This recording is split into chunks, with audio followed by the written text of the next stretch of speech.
That we return to the regular meeting of the Pike County Board of Education. Okay, have a second? I'll say, all in favor? Aye.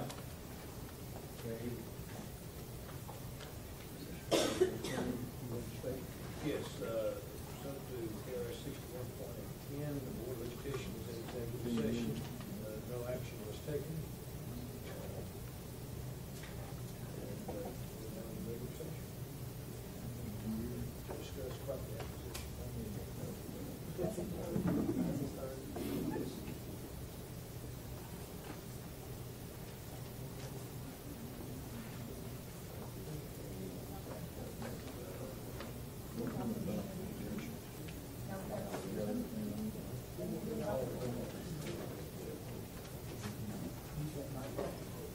Okay, we probably need to go back on your sheet to item number 7.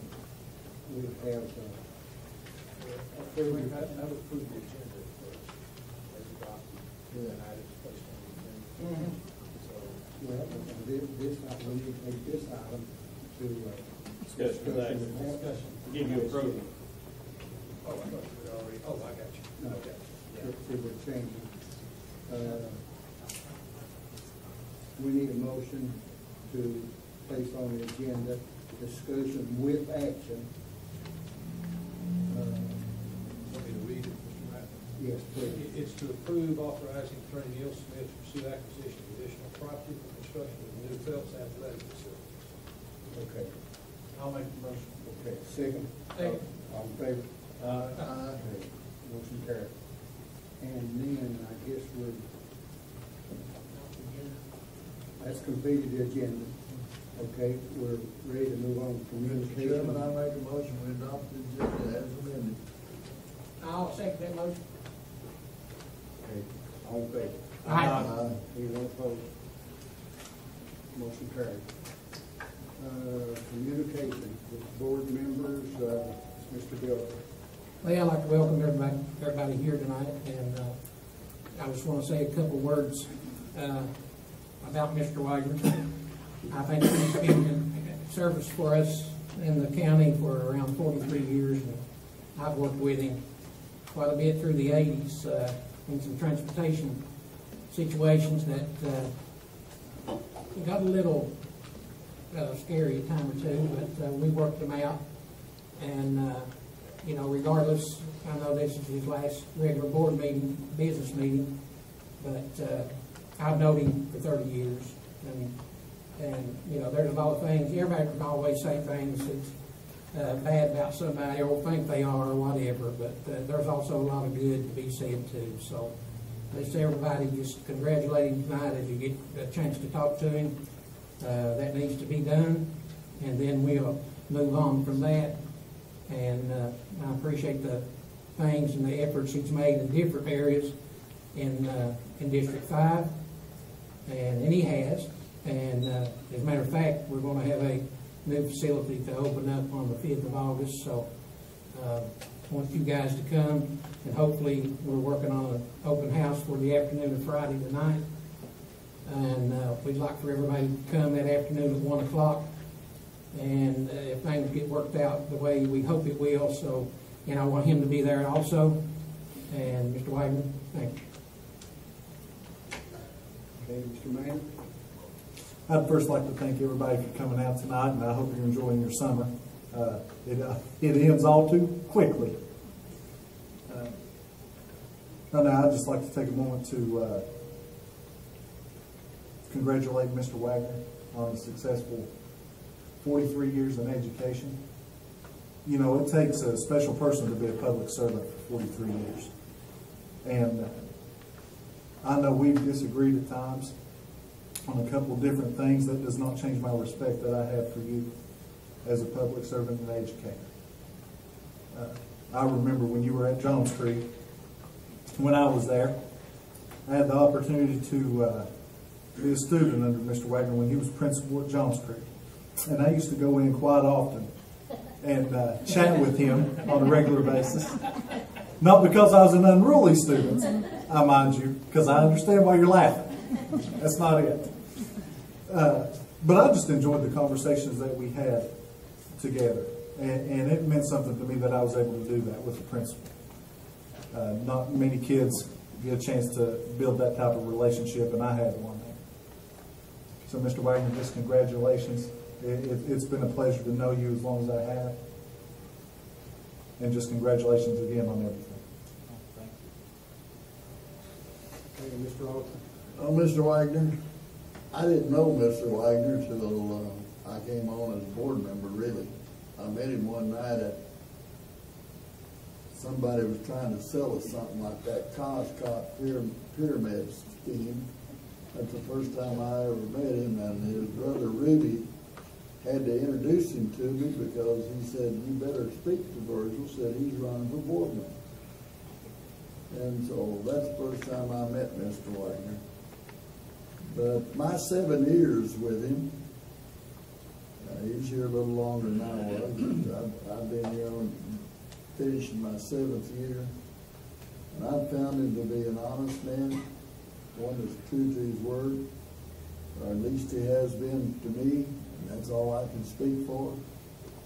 And I think he's been good for the school system. I think he got a lot of bad raps up there when politics was making its way around and people were running for office or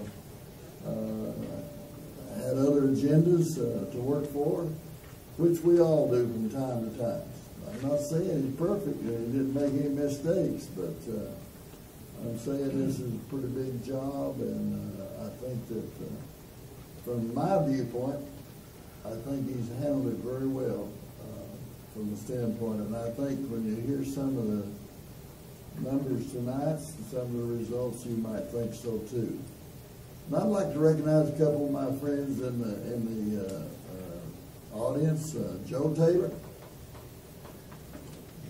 Some of you might be able to remember Joe. He's an old head too around here in Pike County school system a long time ago. I happened to sell him a car one time, or I bought a car off of him, and my granddaughter wrecked it the very next month. I didn't get anything out of it, Joe. Was it my fault? No, it was your fault for selling it to him. Joe, we're glad to have you with us. Thank you. I hope you're not looking for a job. No, I'll look for one. And then I'd like to recognize that our new superintendent's in the audience tonight. He's been here 2 or 3 meetings that I've observed him, and maybe more. But this will be the last chance he'll be sitting on that side. It's a different view from over here, you know. So we welcome you, David, and glad you're here, and glad you're interested in trying to find out what's taking place, what's going on. We look forward to working with you and improving our school system. Thank you, Mr. Chairman.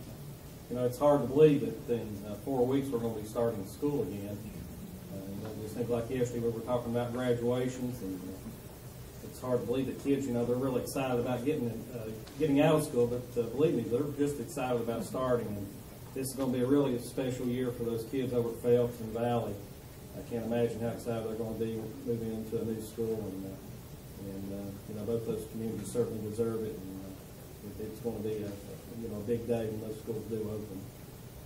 I would like to congratulate one of my principals over at Bevins, Miss Amy Sweeney. She had a baby girl on Friday. She assures me she's going to be ready for school when it starts, but I think they're good. And just like my other fellow board members, I would just like to thank Mr. Wagner for his service to this school system, I guess, for 42 to 43 years. That's a long time. I didn't know Mr. Wagner came on the board, I guess, 4 years ago. I can remember he drove over to Belfry to meet me when he heard I was interested in being a board member. Bobby Barney had stepped down, and then I was appointed by the state. And I think he and I have worked well together over the years. We may have had a few differences here and there, but again, I just want to thank him for his service to this school and this community and county. Thank you. These people have pretty well written my speech, right down the line. And I want to congratulate you too. We've had our differences, but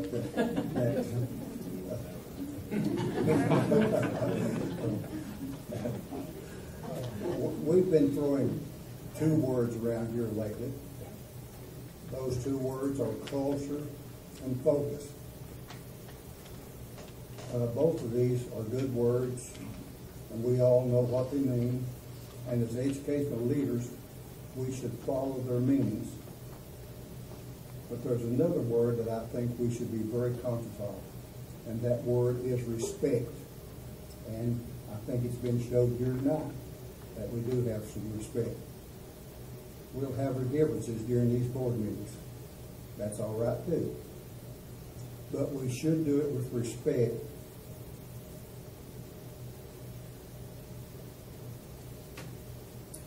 For our fellow board members. We were all elected by the voters in our respective districts. Some had opposition and some had none. But we're serving as members of the Pike County Board of Education, the Pike County Board of Education. I know that we're all prejudiced toward the district we now represent. Notice, I did not say my district or your district. I will never refer to Education Division number 3 as my district. These seats were given to us by the voters in our respective districts for a term of 4 years, during which time we will work diligently to improve the educational opportunities of the Pike County students. Let's do that with respect for our fellow board members. We surely do not want our board meetings to turn into a dog and pony show. As our board chairman, I have tried to prevent the pony show atmosphere. I have let every item be added to the agenda that was requested. I have let everyone who had concerns come in front of the board and speak as long as they wanted. No request has been refused. But board meetings can easily get out of hand. I have attended school board meetings as a school employee in this building when I didn't feel safe in being here. I've attended school board meetings in this building when the Kentucky State Police had to come in and restore order before the meeting could continue. I have attended meetings in this building when Pike County Sheriff's officers had to come in and restore order. I know our meetings have not come to that, and I don't believe they ever will. But we have to all work hard with respect for each other to see that our meetings do not turn into a dog and pony show. We owe our students more than that. Thank you. Mr. White. Thank you, Mr. Ratliff. Certainly I appreciate the kind words there, and I guess I could elaborate my association with each of the individuals up here, but I'm not going to do that. We have had times that we've had our differences, but I think for the most part, everyone, I appreciate the old board members, the ones we have, and I think for the most part, all of them are focused on what they want to try to do for our kids. As far as Justin, because a student, I'm unable to share some of the things with Justin there, but certainly as a former principal, whatever, it would make one feel, it makes you feel good to see one of your former students progressing and doing something with their life. CB and our activities, certainly I can't go there. That was back, I guess, when we were all pretty youthful there and so on, but we'll keep those for ourselves as well. But we appreciate Virgil. I see him, I guess, he's kind of a Sunday school director, so I've had to show up as long as I was superintendent. I may start missing that. But we appreciate him. Dr. Johnson, I think just a good, solid person. I found him to be that way. Been on the board, and Frank, I've often said Frank's kind of been my mentor in some ways. And to say we've had our ups and downs, that's an understatement. But I think at the end of the day, I think he and I can sit down and work some things out. So, Frank, we appreciate that. I have spent some time in the Pike County school system. Certainly, I have enjoyed it for the most part, and I really appreciate that I had the privilege to do that. I can never forget the people from Johns Creek that certainly were very supportive, and we always felt we had a super school there, and we had some great people there. And so that kind of got a lot of things started, and I was just a small part of it. Joe Taylor, they've recognized him already, but, Joe, actually, he taught at Johns Creek at one time. His wife taught for me there for a while, and his niece was our counselor, and his sister, which I felt a lot of, and actually went by her funeral there back maybe a month ago. Certainly hated to hear that, but just I've established a lot of friendship with that community that I can never forget. And then I fooled around and got this job, and which I was pretty well content with where we're at. And I see actually some of our former teachers in the audience. Sherry there was one of our teachers, Lee was one of our teachers, and actually a couple more here that's at their schools now. You spoke of Amy. I think Amy started off as a teacher at Johns Creek. So there was a lot of things I can remember there. I think for the most part, I hope our relationship with the school communities, I think most of them have been positive. I've tried to stay approachable. It's not that we can always do what's asked, but I think I always kept an open note, and I was proud to say that. But I was in there this afternoon just jotting down some things, and like I said, I was never an I person. I always felt it was we, and we had to have some people around us, and you've got to have some pretty sharp people around you to get some stuff done. And I think through the years we've had that, and I certainly appreciate that. And the time we came on board here as superintendent, I mean, the bottom of the economy just literally dropped out. And I often thought, what a time to become superintendent in this state. And not only did Pike County suffer, but the whole state was suffering, our nation was suffering, and it was pretty tough. I think we worked pretty hard the first few years there to try to adjust some things. There were some very, very tough decisions to be made. They weren't easy. And we just could not go on with the spending and the budget as it existed. And so we had to do some things. And it wasn't really any one particular person's that happened. It was just the economy. I mean, it just wasn't there. And so we had to do some things. The state funding dried up. The state funding was drying up. you kind of dreaded looking at your email, open a letter, seeing what else is going to be cut or you're not going to get. I mean, it was awful. And I remember one of the board members one time I was sharing with, and I stood in the window of the superintendent's office, and I thought to myself, why did I do this? You know, I mean, I was very content with what we had, and I mean, it was just really tough. But we kind of pulled everything together, and we were able to have some good people get on board, and our school started coming around. And of course, you know, we took a pretty good beating of our test scores last year, and but I think if you go beyond that, the past 6 years beyond that, we did quite well. I think we were very competitive, and in some ways we beat some of our local districts. Last year we didn't do so well, but I'm very confident that I think we'll rebound this year, and I think we'll do quite well.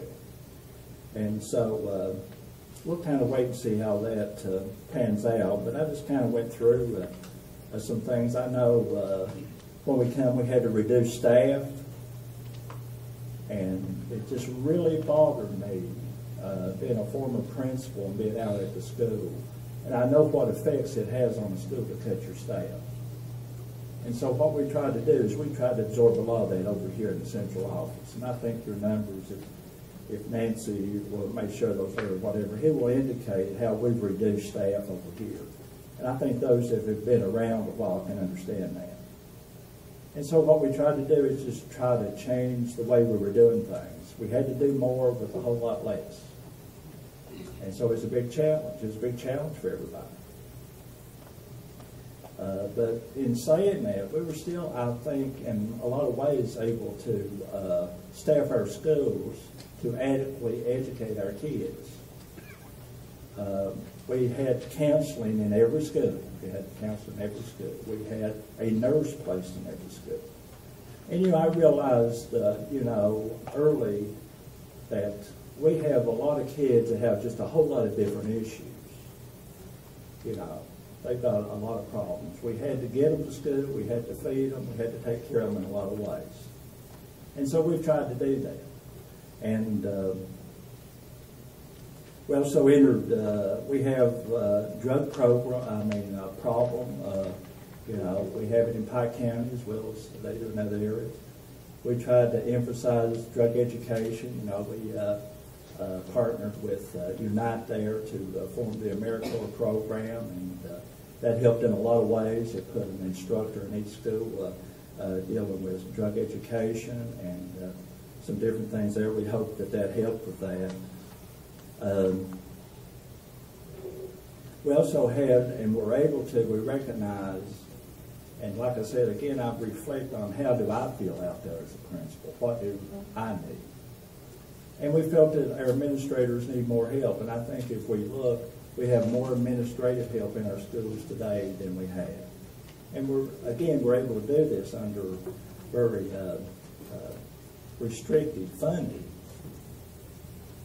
We had the opportunity, and again, it took, and some are on the board now, it took some tough decisions, and we had to realize we had too many schools. We had a lot of schools that were just very old schools. And for this district to survive in a lot of ways, we were going to have to look at consolidation. And so what we were able to do with that, and this board that we had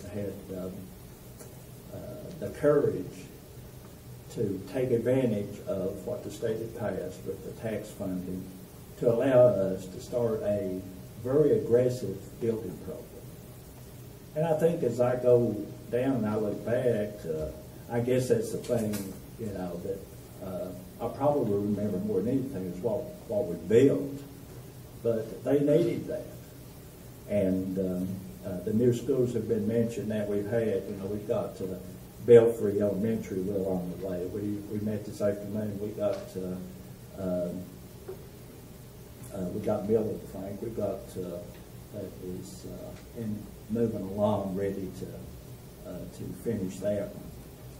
And so we were able to renovate several of our schools and update, Kemper being one of them. And Chad, I think you agree, that is a very model school there. Very good environment.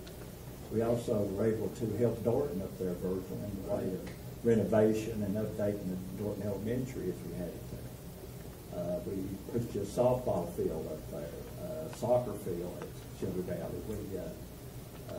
I remember when I became superintendent, Pike Central girls team, Justin, the softball team, they were the first group that protested me up here. And they demanded a girls' softball field. And Mr. Johnson, he started off as principal there. They did not have a place to play. And so a promise was made that you will have a softball field. And what we did is we took it from the boys. But there was a reason for that, because there just wasn't enough space up there to have a baseball field and a football field. So we shrank it into a softball field, and that helped the football as well as the softball team. But it created a problem for the baseball team. And I'm proud to say that it looks pretty good up there right now. They have just a very modern field up there, and I think it's something they can be proud of. And again, as I go through these, I'm not, certainly I appreciate Mr. Johnson. He's been kind of the point man for this construction, and I just can't say how much I appreciate that.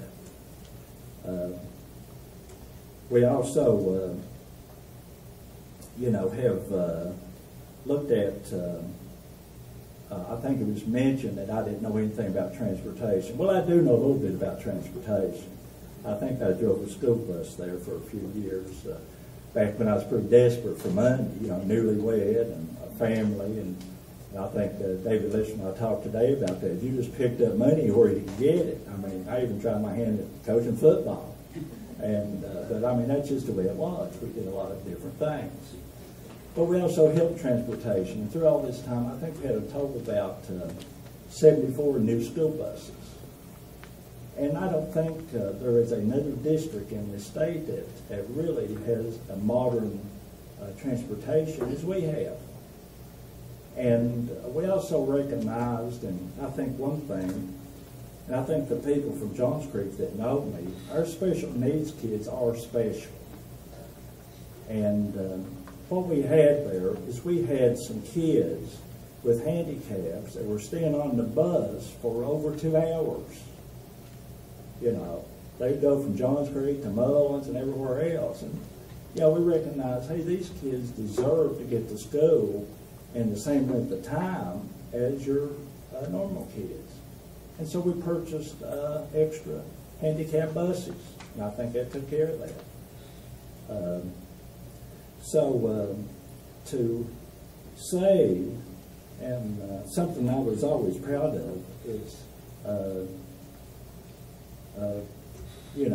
I think we made decisions based on the kids. And I don't think a lot of the things I did, certainly it wasn't made for selfish purpose for myself, and I wouldn't want to portray that. Because I think the numbers, and as you look at some things, certainly I think we can figure that out. But they've been several things. We had the audit of food service, and a lot of people have been very critical of that, and so on. But you know what?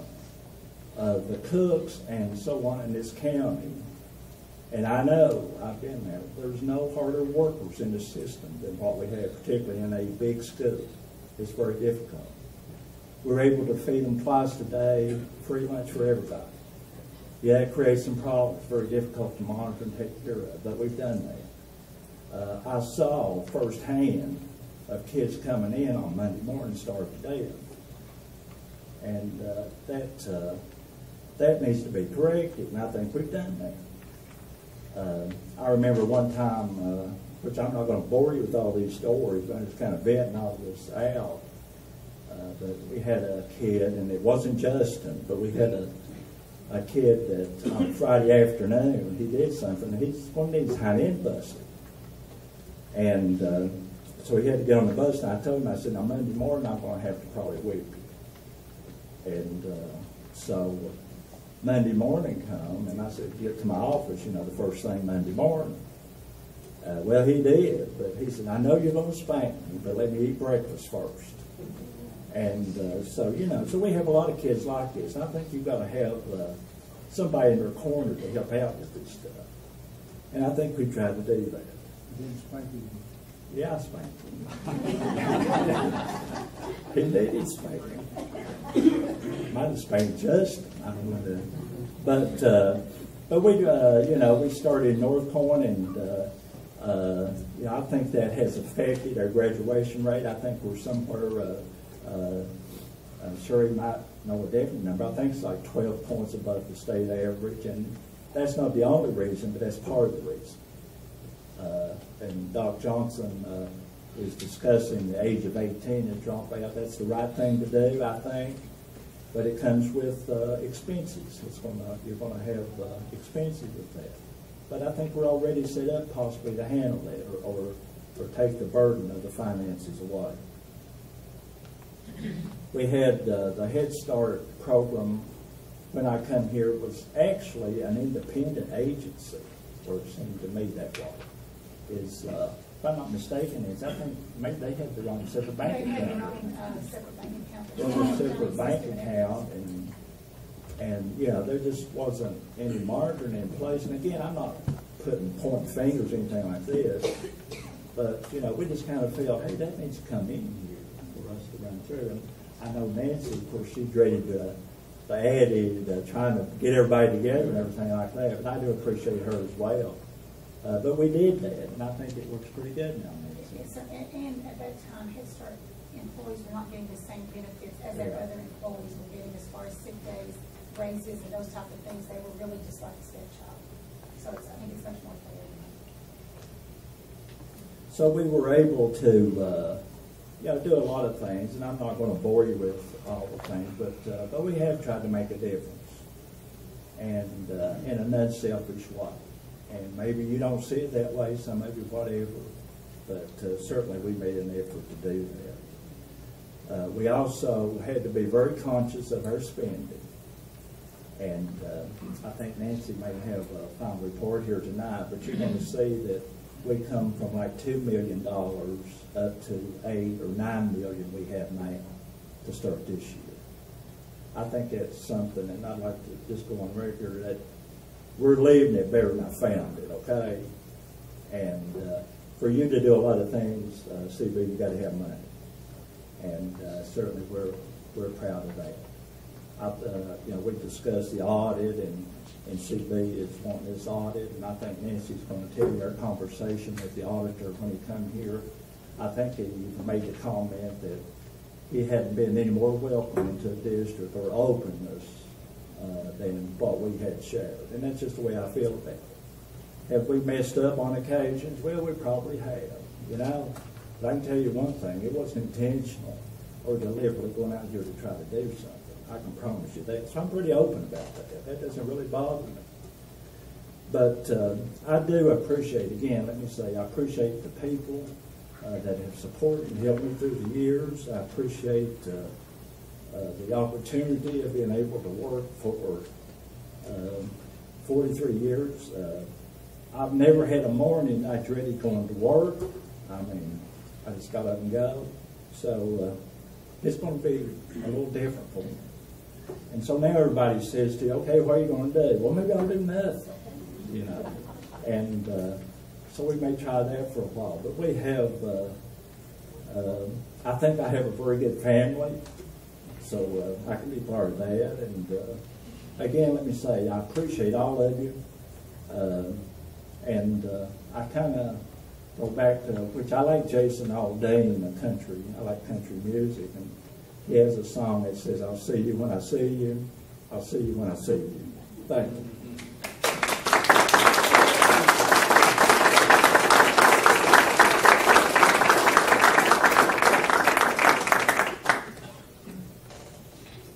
Next is report by Bill Richardson.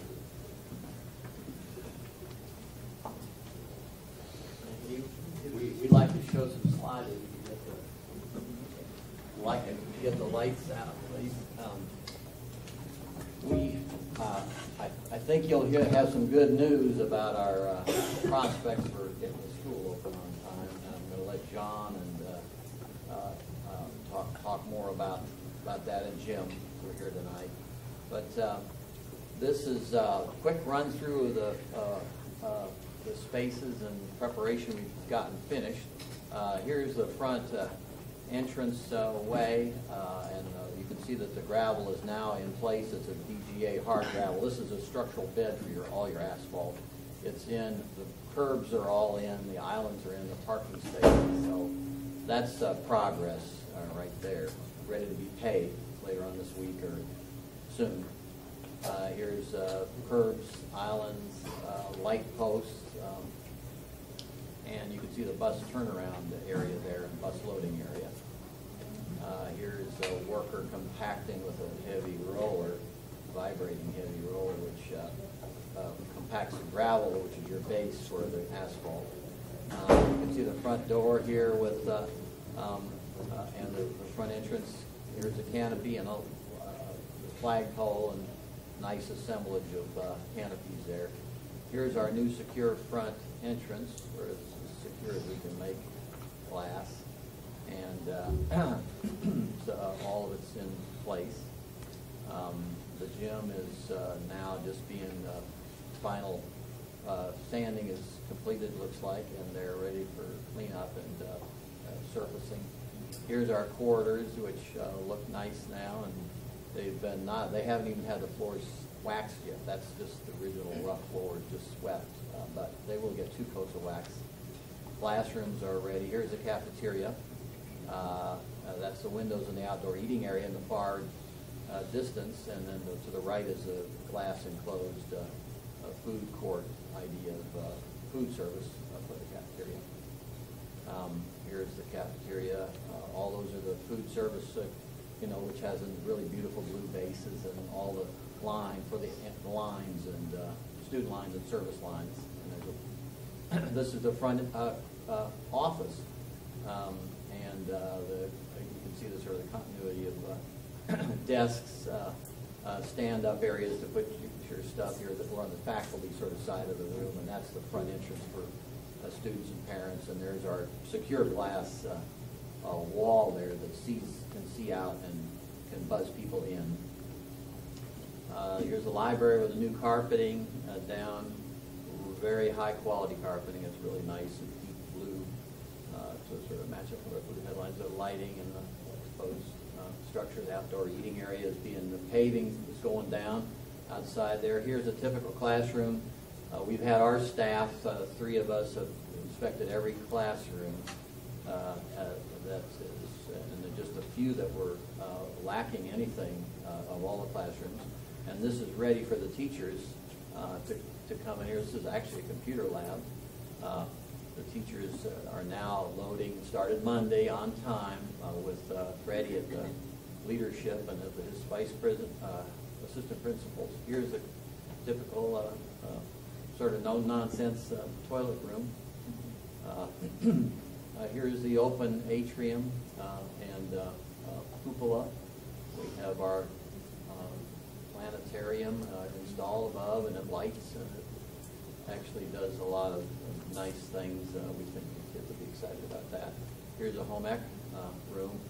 Got the one cabinet base, and the rest of the cabinets and desks will come out from it. The wet cabinet is in place, but very little to do there. Here's a kindergarten room. This gives you an idea of the piles of stuff that the kindergarten teachers are bringing in. And of course, they're excited about getting ready to put their classrooms together, I think. Now this one shows you how extreme the Head Start department can get in the preschool versus having a lot of stuff.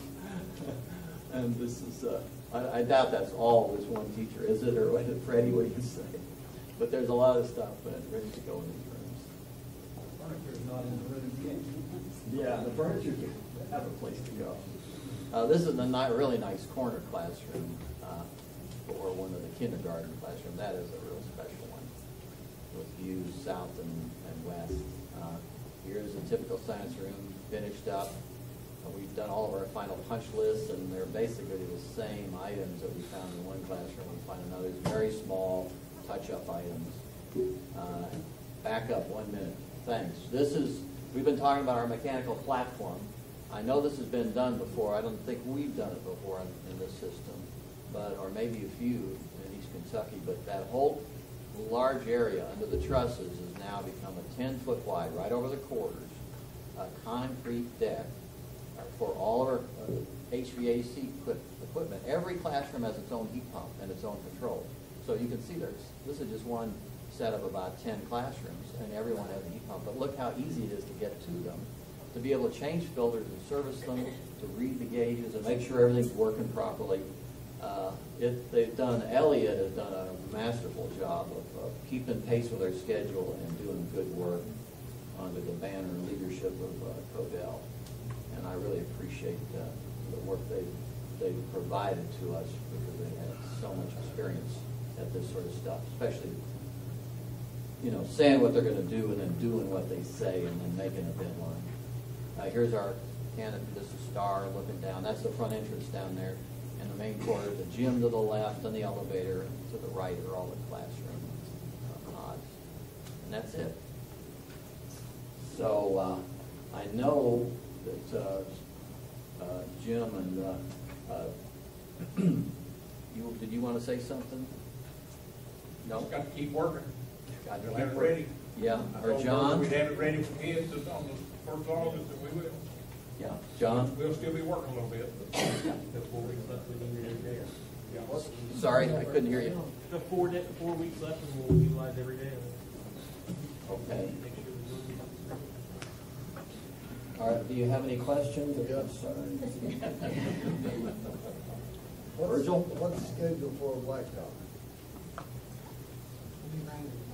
I think they'll be there later this week.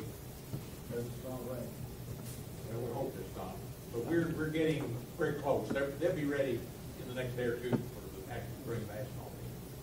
How much work will we have left to do the day the students arrive on the 8th? We'll have a little, but I hope it won't be very much.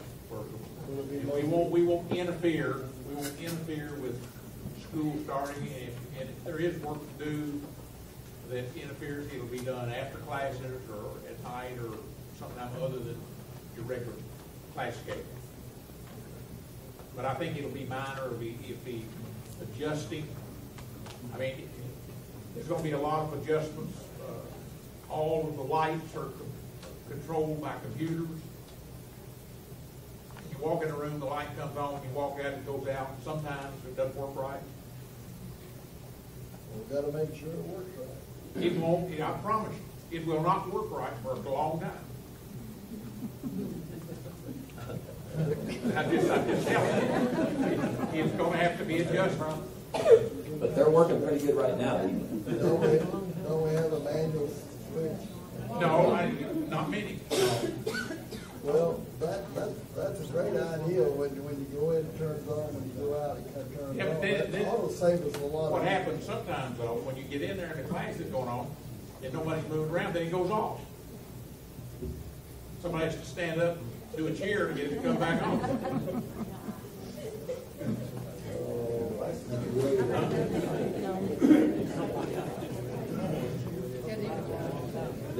Virgil, it would not suit your eye. Pardon me? It would not suit your eye the way it is today. But it will, sure. It will. It will.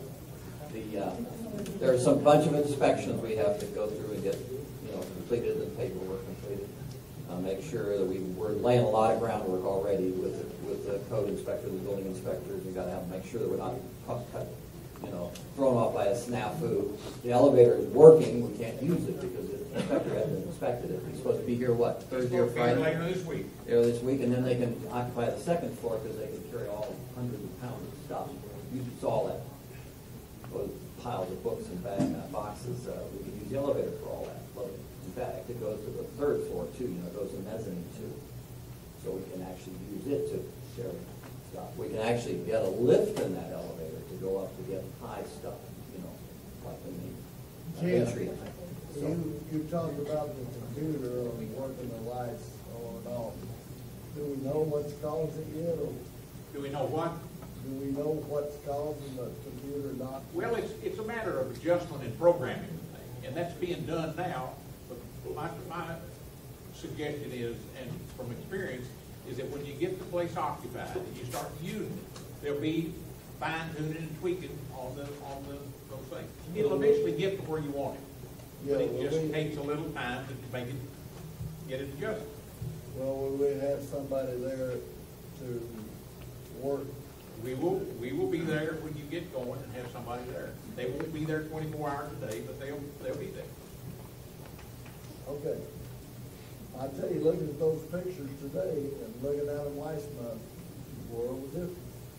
And I appreciate the effort that you put into it, trying to get it ready for us. Okay. You know, I guess our meeting with those contractors that day, done some Those good. little things help. Done some good. Thank all. Yeah, I second that. I'd like to thank the efforts that everybody's put in, and there were just a lot of very intense meetings that did take place, doubled up meetings during the month, and I thought that really did help set the standard and brought the very best out of a lot of our subcontractors. We got a very impressive subcontractor group who helped us, even with other trades, and I think that helped us pull it off so far. If there are no other questions, we're still holding on not Burgee, on the south side, which is now Belfry Elementary. We have an agenda item to get the geotechnical bids in next month. They'll be bid. We're ready to finish. We just have to have the support drawings to finish our site work package. And also the baseball field looks great, so we're pleased with that too. And thank you, Roger, for a lot of good work together. We enjoyed our work at Johns Creek with you. We enjoyed bragging on you when your teams won the state championships and came in runner-up. Tremendous academic excellence efforts. And I remember the state board coming down with the state superintendent to see your school after you got all those wild additions and renovations done, and the board, I think, came, right? And then you had two or three choirs, I think. That's pretty impressive. You sang to them, and they were just so excited. I Good for you. That was very, very, very, very much to be proud of. Anyway, thanks. Appreciate it.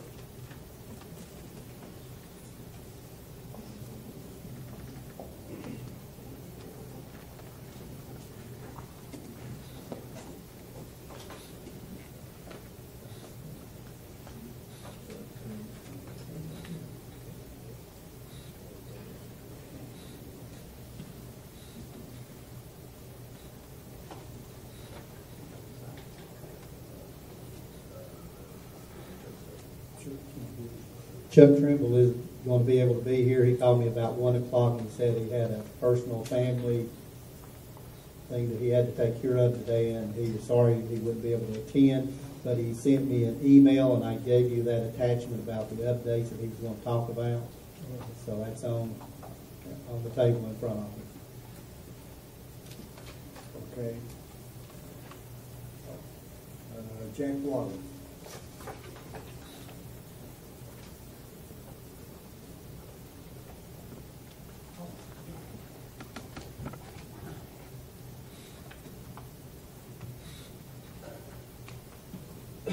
On Millard, we have made some progress. We did submit the drawings to the state, the schematic drawings and the earthwork package. They were submitted to them. They did give us a review. They really weren't going to, but I talked them into it. They did review it. There were very few items that they requested to be changed in the schematic floor plan. That was a good thing. But along with that, the two items that are outstanding are still outstanding. One being the right-of-way property from the state, but that has, I think the state's resolved to, there's no problem with getting the property, it's just going through the state regulations. I've got a signed document from Frank this evening that they requested, and they also requested a copy of the appraisal for the rest of the property so they can set a value on that. It's not going to cost the county, it's just that they have to have a value on it before they can transfer it. So I think the highway property right away has been solved and should be taken care of in the next little bit. The other item that has been outstanding for a while is still the EQT.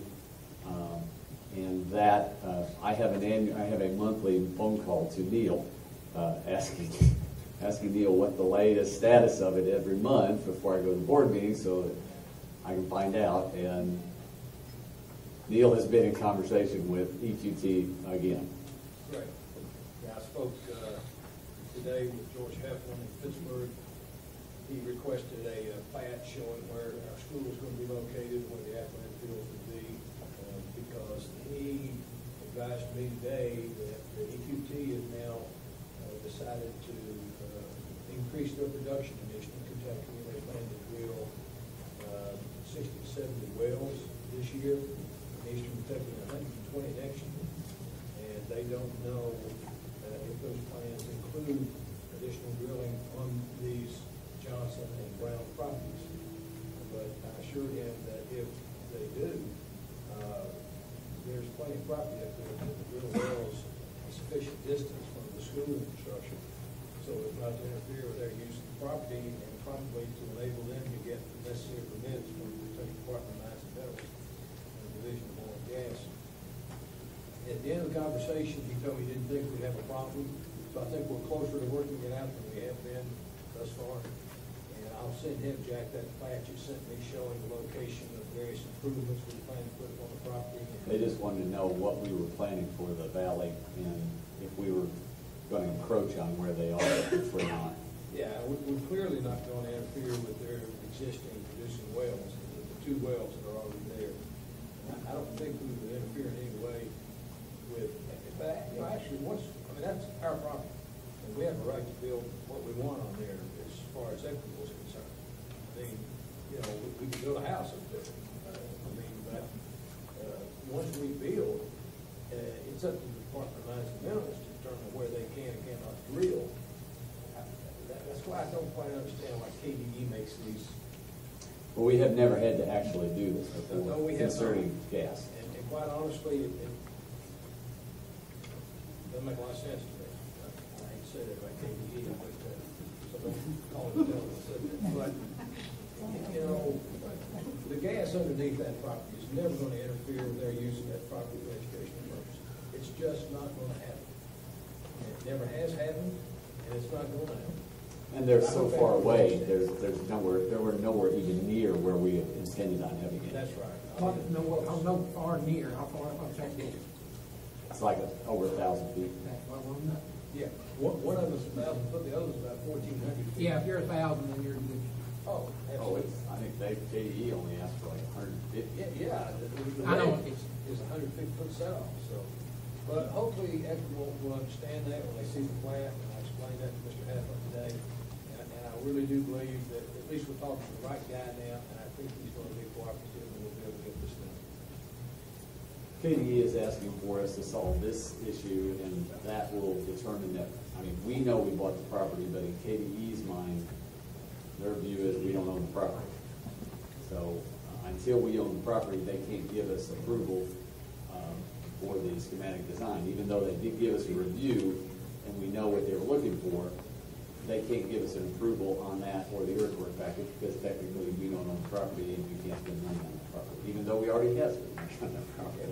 Yeah, we've had a deed, a valid deed for a long time. Yes. So, we own the property, they know that, they understand that, it's just a matter of going through this. And one of the questions that they had on there was we had to put on the survey to show the floodplain elevation, that our building wasn't in floodplain elevation. Well, obviously, we're 1,000 feet above the floodplain, but if you have to Watershed and all that If stuff. you get water, you better call Melvin. yeah, well, it will be a NOAA flood, definitely, yeah. So, but we have to do that, and it's on there and it's certified. It's down below the road level, and the road level is actually above it. So obviously we're 140 feet above the road level, so we're fine. There's no problem with it. But it's just a matter of going through the hoops to get to it, and we just keep sort of circling around, and finally, I think we're getting close to getting to it. Any other questions? All right, hopefully next month we'll be able to have a little bit more progress. Okay, thank you, Jack. We have school council or staff.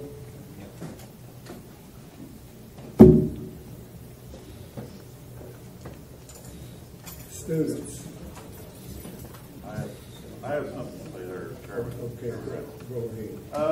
As PCA president, we would just like to thank Mr. Wagner for our relationship with him and the Board of Education, and we look forward to working with Dr. Lester and the Board of Education in the future. So, thank you, Mr. Wagner. Thank you. Citizens, Mr. Johnson, don't you have a citizen presentation you want to introduce? Yes, right now, Mr. Eugene Newsom.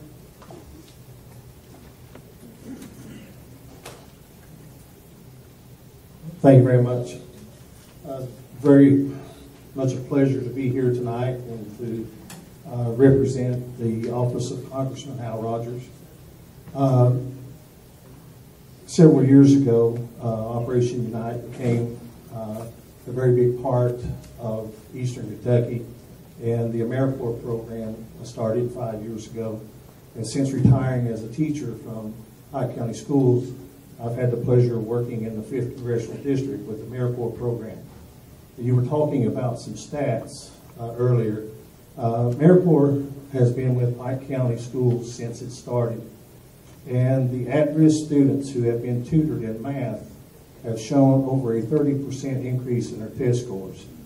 And that is, and some of the principals are here, and I think they will attest to the fact of what the presence of an AmeriCorps member can do that is beyond the scope of what the regular teacher can do as far as the individual and some of the special problems that students have.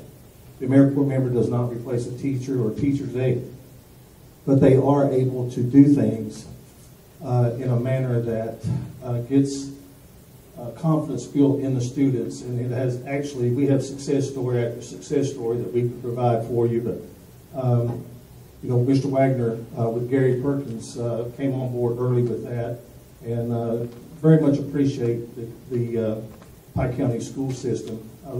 Pike County has been innovative in their drug education program with the task force for substance abuse and the Pike County Coalition, bringing all the resources that we have in Pike County to the students. You know, it's not every student that's, you know, it's not just students that are on drugs that's got problems. It's students living in homes where drugs are. That's an even bigger problem sometimes. So, but our AmeriCorps members do quite a bit more than just tutoring. They also draw in community service for the schools. We now have them trained, and we use this room here through the courtesy of Pike County Schools and the board. And we now have all of our AmeriCorps members trained in disaster management, so that if we have a disaster in Pike County, if they're not affected, they can, you know, come to the schools. They can do the shelters. They can help with the road crews as far as determining damage. They can go to other counties, as we did with West Liberty in Morgan County, and also Sagersville in McGoffin County. And they, you know, thousands and thousands upon dollars have they raised and put into the schools and to help the schools in some pretty bad situations. And I think Mr. Bowling can attest to the fact of what AmeriCorps did with the Wilfong family. The AmeriCorps members from across the 5th Congressional District, thousands of dollars to the fund to help out that family.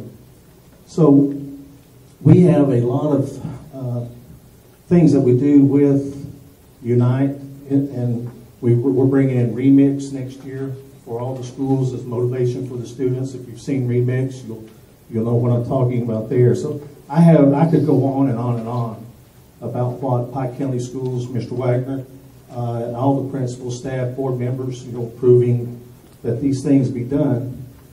And the Unite Pike. the board of directors for Unite Pike. Of course, we had the monthly coalition. So a lot of things is going on with that, and it has been noted by the congressman's office that you have made a difference in your 43 years of service to Pike County. And tonight I'd like to present you with the Hal Rogers 2013 Make a Difference Award.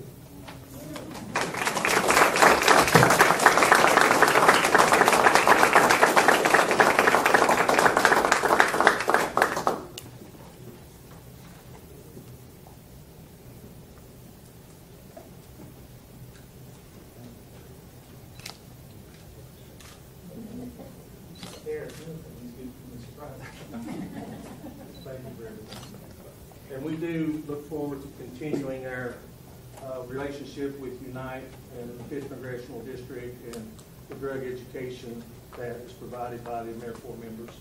And, if ever you need me to do a complete breakdown of exactly what they do, I'll be glad to come back, or you can call me, or we can get in touch somehow. And your principals can tell you what program we have going right now. I will say one thing before. Wendy Spencer is the CEO of the Corporation for Community National Service. And she visited Pike County, and it was at the top of her list when she tweeted back about things in her first year of service. And she says that what we're doing in Pike County and Johnson County was the two places she was at. She said that what is going on here as far as drug education, and not pushing it away, but embracing the problem and trying to do something about it, is a model for rural America. So congratulations to Pike County Schools for making that a possibility with Unite. Thank you for your time. Hey,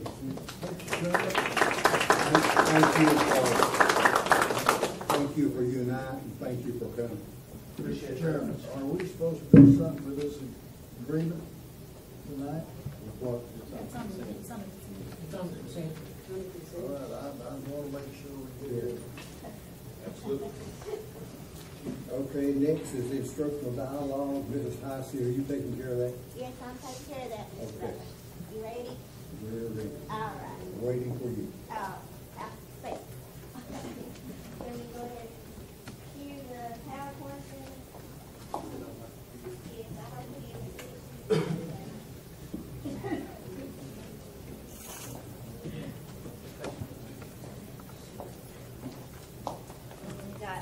We've got a group that we want to present to you too, so that you can hear from administrators, parents, and students regarding this. And this information is about recommending a benchmark assessment for Pike County schools. And we want to kind of go through the purpose behind it, why we're at this point. In October, I presented to the board some data on K-8 proficiency data, and based on an assessment that we were using, and then I presented it again in December. You've heard from each one of the schools using this data. Through the process and the changes that we have been undergoing with our assessment system, we have determined that we have to revisit what we're using for a benchmark assessment. So before we get into all that, the purpose behind this assessment focus group is to bring to the table a mix of the instructional team and the principals that are actually working with the data and using the data and listening to their teachers and working with their students. So we came together to make a recommendation to our board on what we should use as a district-wide benchmark assessment.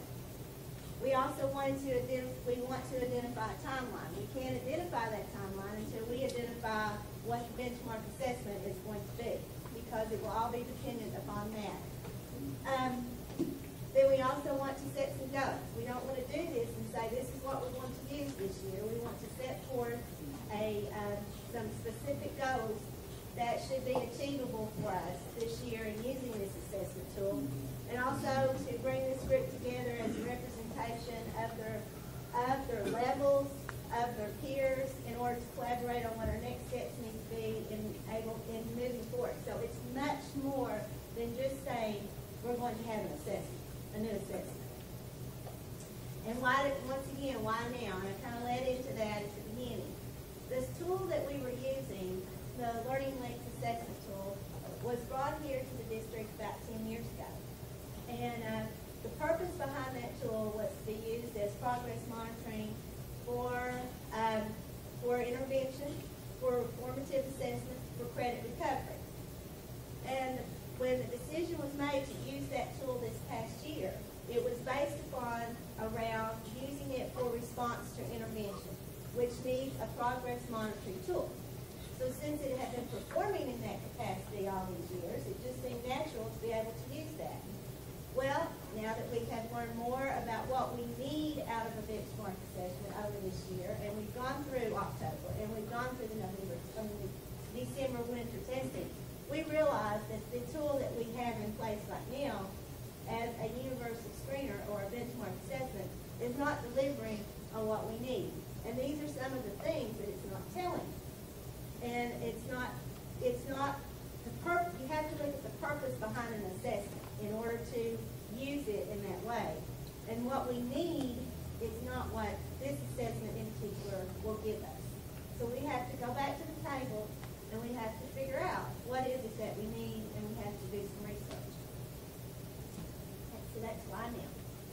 And who was part of this group? We had 7 principals that were part of this group. And I want to tell you that once we decided we were going to have this focus group, they had a marathon that they went through to review, and I'm surprised they kept it straight.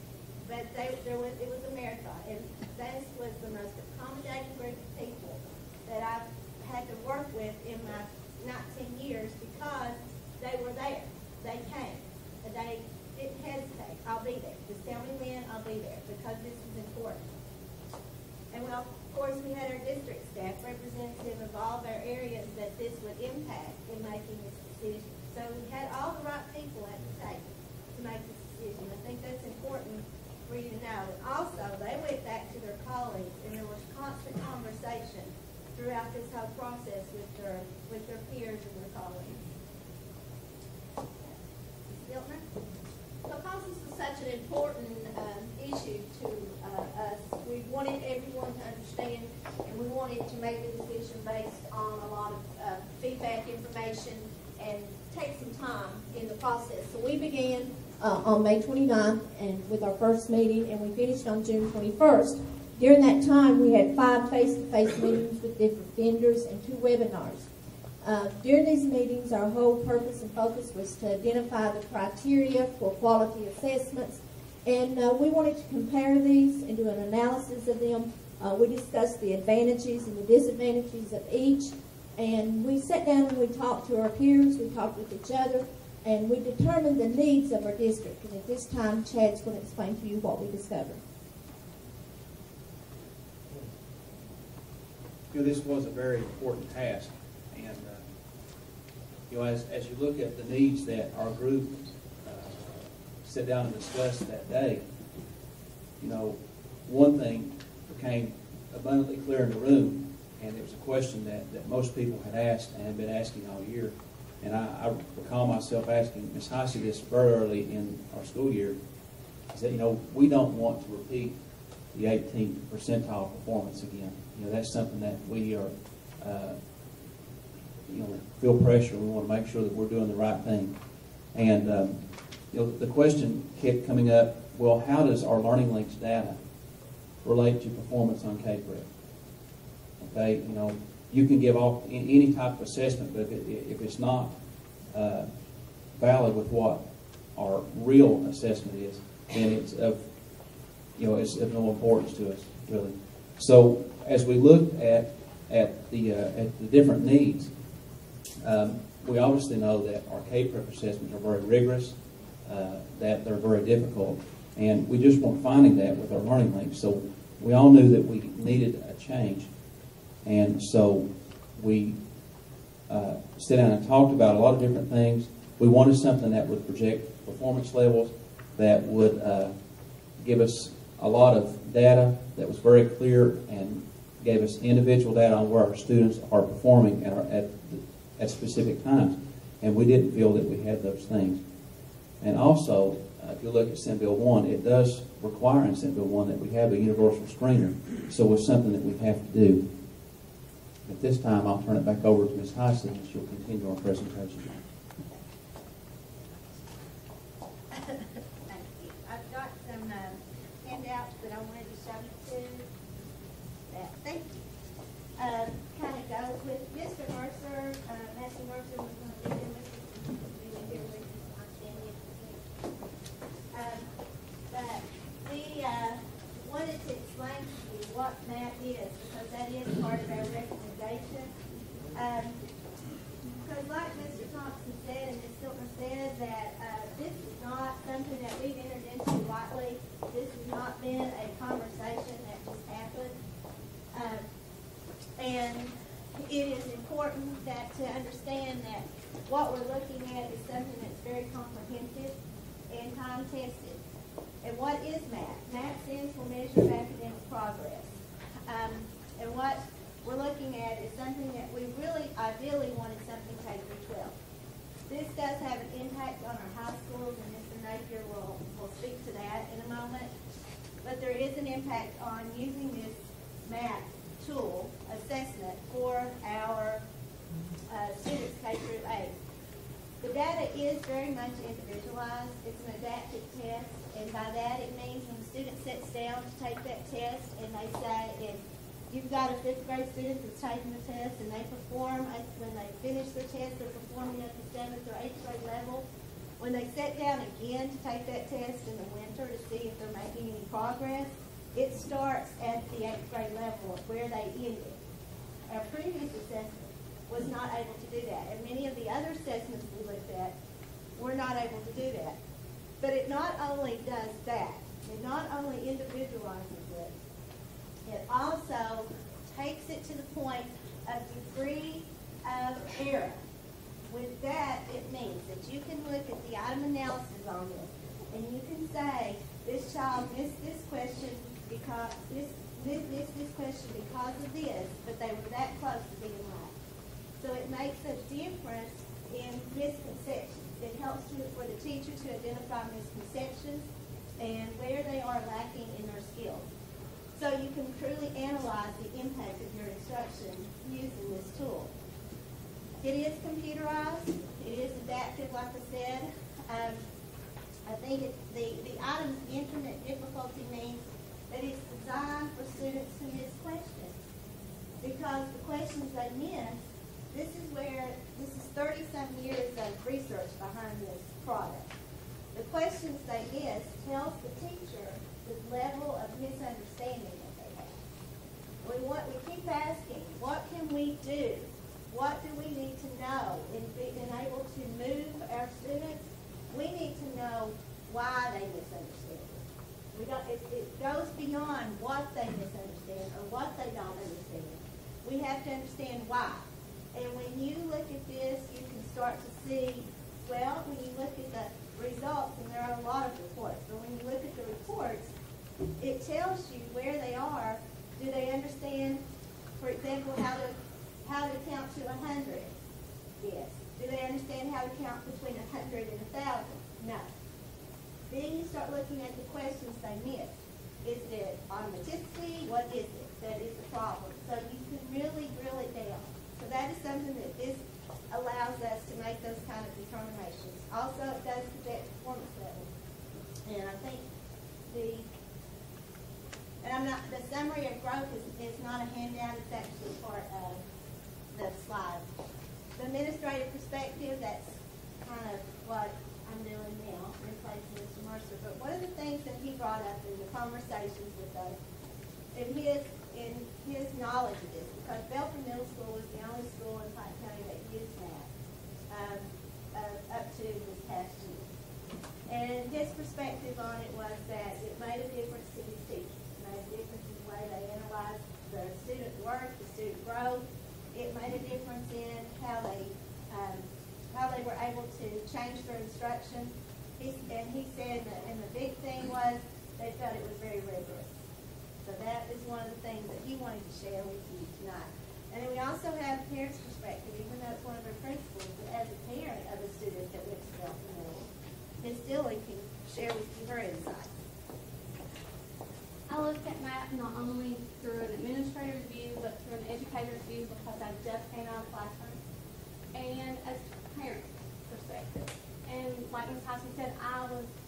fortunate enough to have the opportunity to look at that from a parent's perspective, because Austin was in the 6th grade when Belfry Middle School took on this endeavor.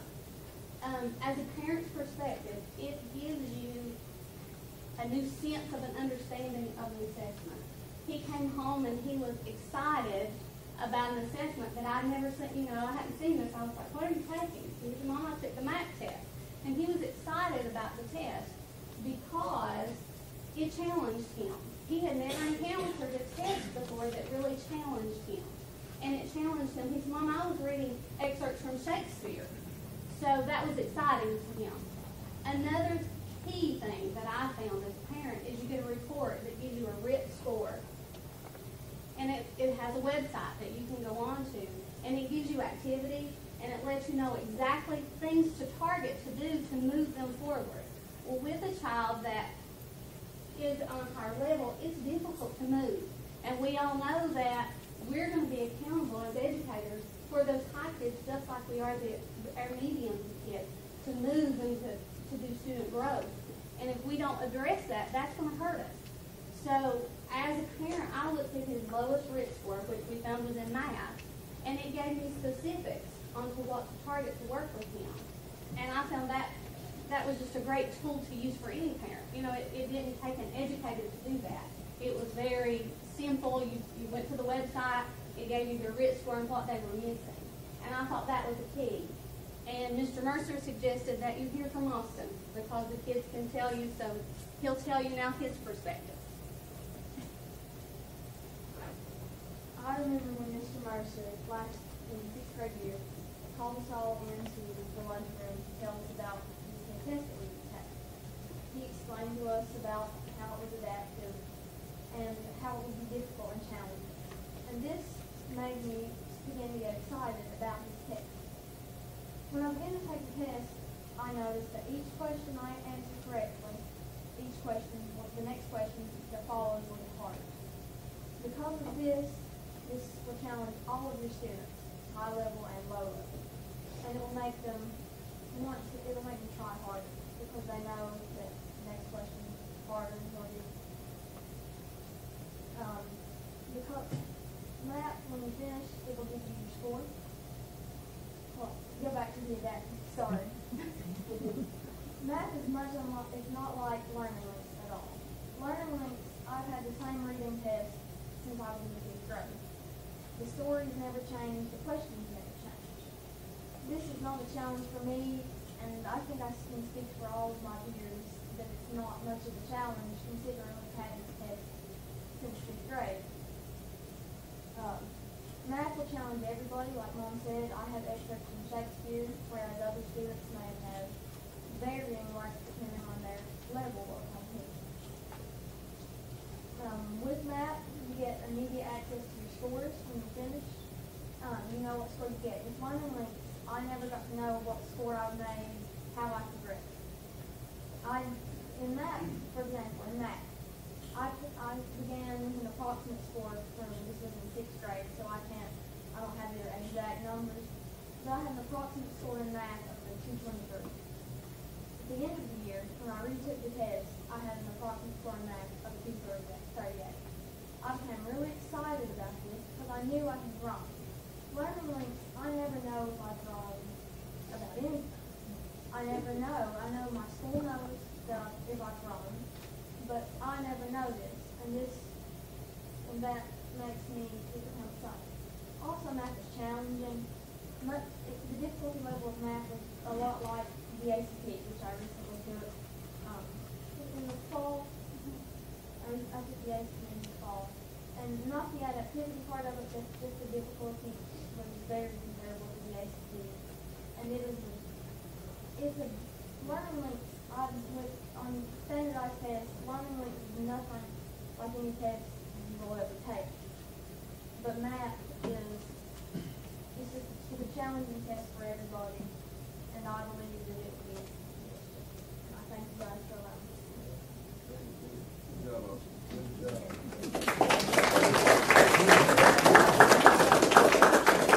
I don't need to say anything. I'm just thinking how good he's going to look in royal blue and white. Wow. can speak to MAP in terms of my experience when I worked at KDE. That was primarily, we went through Learning Links, we went through a host of others, and we sat through most of those same presentations from the vendors. The one common thing that KDE and the state itself, what everybody was turning to, and I think it's like 120 districts have already adopted it, is MAP because of its adaptiveness, because of the reports, the ability to show growth, and that, you know, kids, when they take tests, they need to understand why they're taking tests instead of just taking it.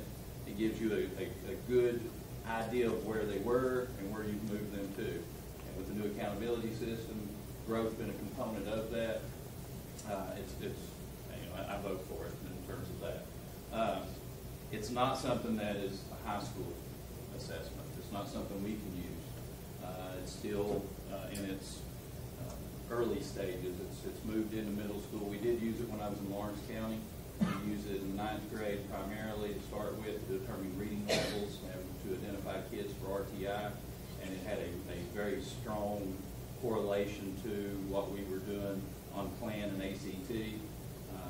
So that's one thing we could use it for at the high school level. It's just another data source for us, to be honest with you. But it is a data source where we'll know what kids need special attention in reading and mathematics specifically. You can, if you want to, you can acquire the science test. There's multiple assessments attached to it. But the two primary tests that are important to high school are your reading and your math. And they both give you an untold number of reports that will support what the student needs and give each teacher an idea of what they need to do to address student needs. And so you'll know that we're not, because this is a K-8 assessment. It's not something we could use at the high school level. But it would be a good time to bring up this a program called CERT that you're going to really love the price tag on it because it's free. It is aligned completely, totally. It's congruent. The word is used quite often, but in this case, it's congruent to the ACT standards. And for this first year as a pilot district, it will be available to all our high schools for free. And in a nutshell, what it does is it gives you 3 opportunities. As a freshman, you can take the CERT test, 3 separate tests. They're not the same test. You'll take 3 tests that test all the same standards in a different way, and it will show you at the beginning where you are. It'll show you in the middle, in the winter test, where you're at, and then it'll show you how much you've grown in the spring. And it's ACT black. You can either do a paper pencil or you can do it online, either one, and then it gives you a plethora of reports back. I spoke to a principal in Franklin County who is coming down on the 16th to speak to all the high school principals about it. The good thing is there, it's all about the plan and the ACT. It's all about growth. It's all about hitting benchmarks. It's all about what we are about in terms of college and career readiness. And they're also developing an Explore test to administer at the middle school. So it's something, if we're on board as a pilot, something else that might come to us that'd be free down the road. The other thing is if it's something we do choose to keep, it's only $9 a kid, whereas most of these programs that we're talking about, I know A+ was well over $100,000 for what we got from it. Now, I also have to say, because I've spoken to most, not all, but most of my high school principals, and they all say A+ serves a purpose. And Mr. Thompson was quick to point out, North Point needs A+ for credit recovery. And what we were looking at is ways we could fund it, and I'm sure you'll be talking about that in a minute. But the biggest thing is that we saw a way of cutting costs on A+, still been able to pick it up at the high school level for credit recovery and the such, and at North Point for where it's needed, and at the same time opening the door to purchase MAP for this district. It will work. It's like anything else. So you give a man a scalpel, if he doesn't know how to use it, it's not going to be a surgeon. If he's not a trained surgeon, it's not going to be much use to him. In this case, there will be some professional development that will be necessary for our teachers and our staff. But one thing I do know about this company is they will be there. If they tell you I'm coming, they're coming.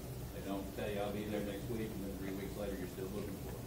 So as far as that goes, it's not a very difficult thing. It's just working your way through the reports. And I would encourage you gentlemen, when opportunity arises, take the test. You'll find it to be quite challenging and entertaining for yourself at the same time. anything yet. When I ask about it, I'll be happy to speak to you on it. I spent 4 years with it, so I've got a little bit of background. So the question is, because of what we're facing and why we're actually coming to the table with you about this is, will this work? And it's just like Mr. Napier said, it will work if we train them how to use it. If we're just taking tests, it's not going to work. But if we really use it for what it's meant to be used for, and we integrate it into working with the high school, one of the things that we do know is that there's 153 Kentucky districts that are using it, whether it be a school district or whether it be school in that district. So that data is available for the state data on where our kids would be in regards to how they perform against the state. So now we're getting closer to being able to get the information that we need to do some comparison data on where we're going to be by the time the K-Prep test runs around. Now the next slide is actual data from a real school that used MAP and the 2012 K-Prep results. Because one of the reasons why we found that we need to look at this is because the 2012 results compared to what we were using was not giving us good information. Let me just kind of explain it to you. These two columns are based on growth. Now, it's testing in reading and math, and there is a science test, but we're only looking at the reading and math test right now.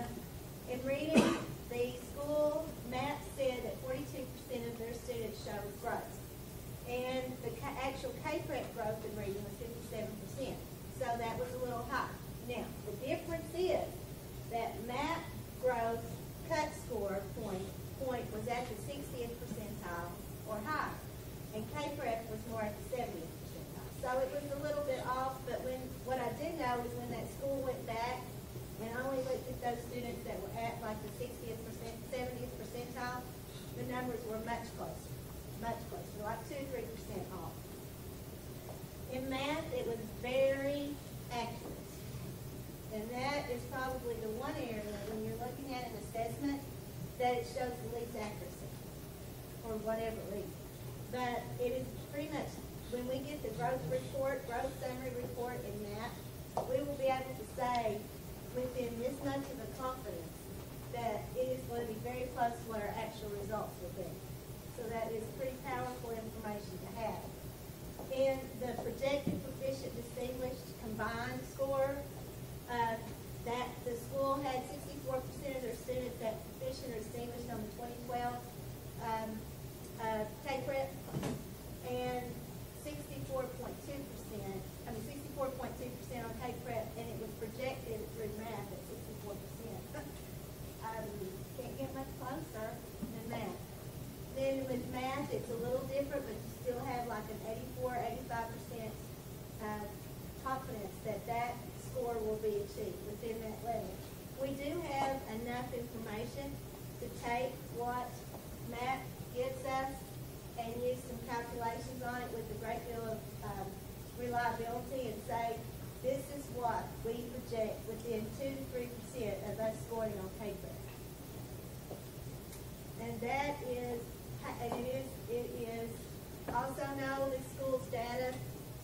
This school has been using math for over 4 years, and it was always like in alignment with the KCCT at that time test and then K-Prep. So they have adjusted to the demands and the rigor of K-Prep. The next one is the money. Before we get into the money, I just want to say, we're talking a lot about this assessment and using this assessment and being in line with K-Prep. I just had a conversation not an hour ago with a teacher that I think is still in this room that was concerned about, it's all about the assessment and it's not really about teaching the kids anymore. And I agree. And there's a lot of times when it's all about, let's talk about the assessment, let's not talk about how the child is learning. What we left out of the conversation of using that is it does change the professional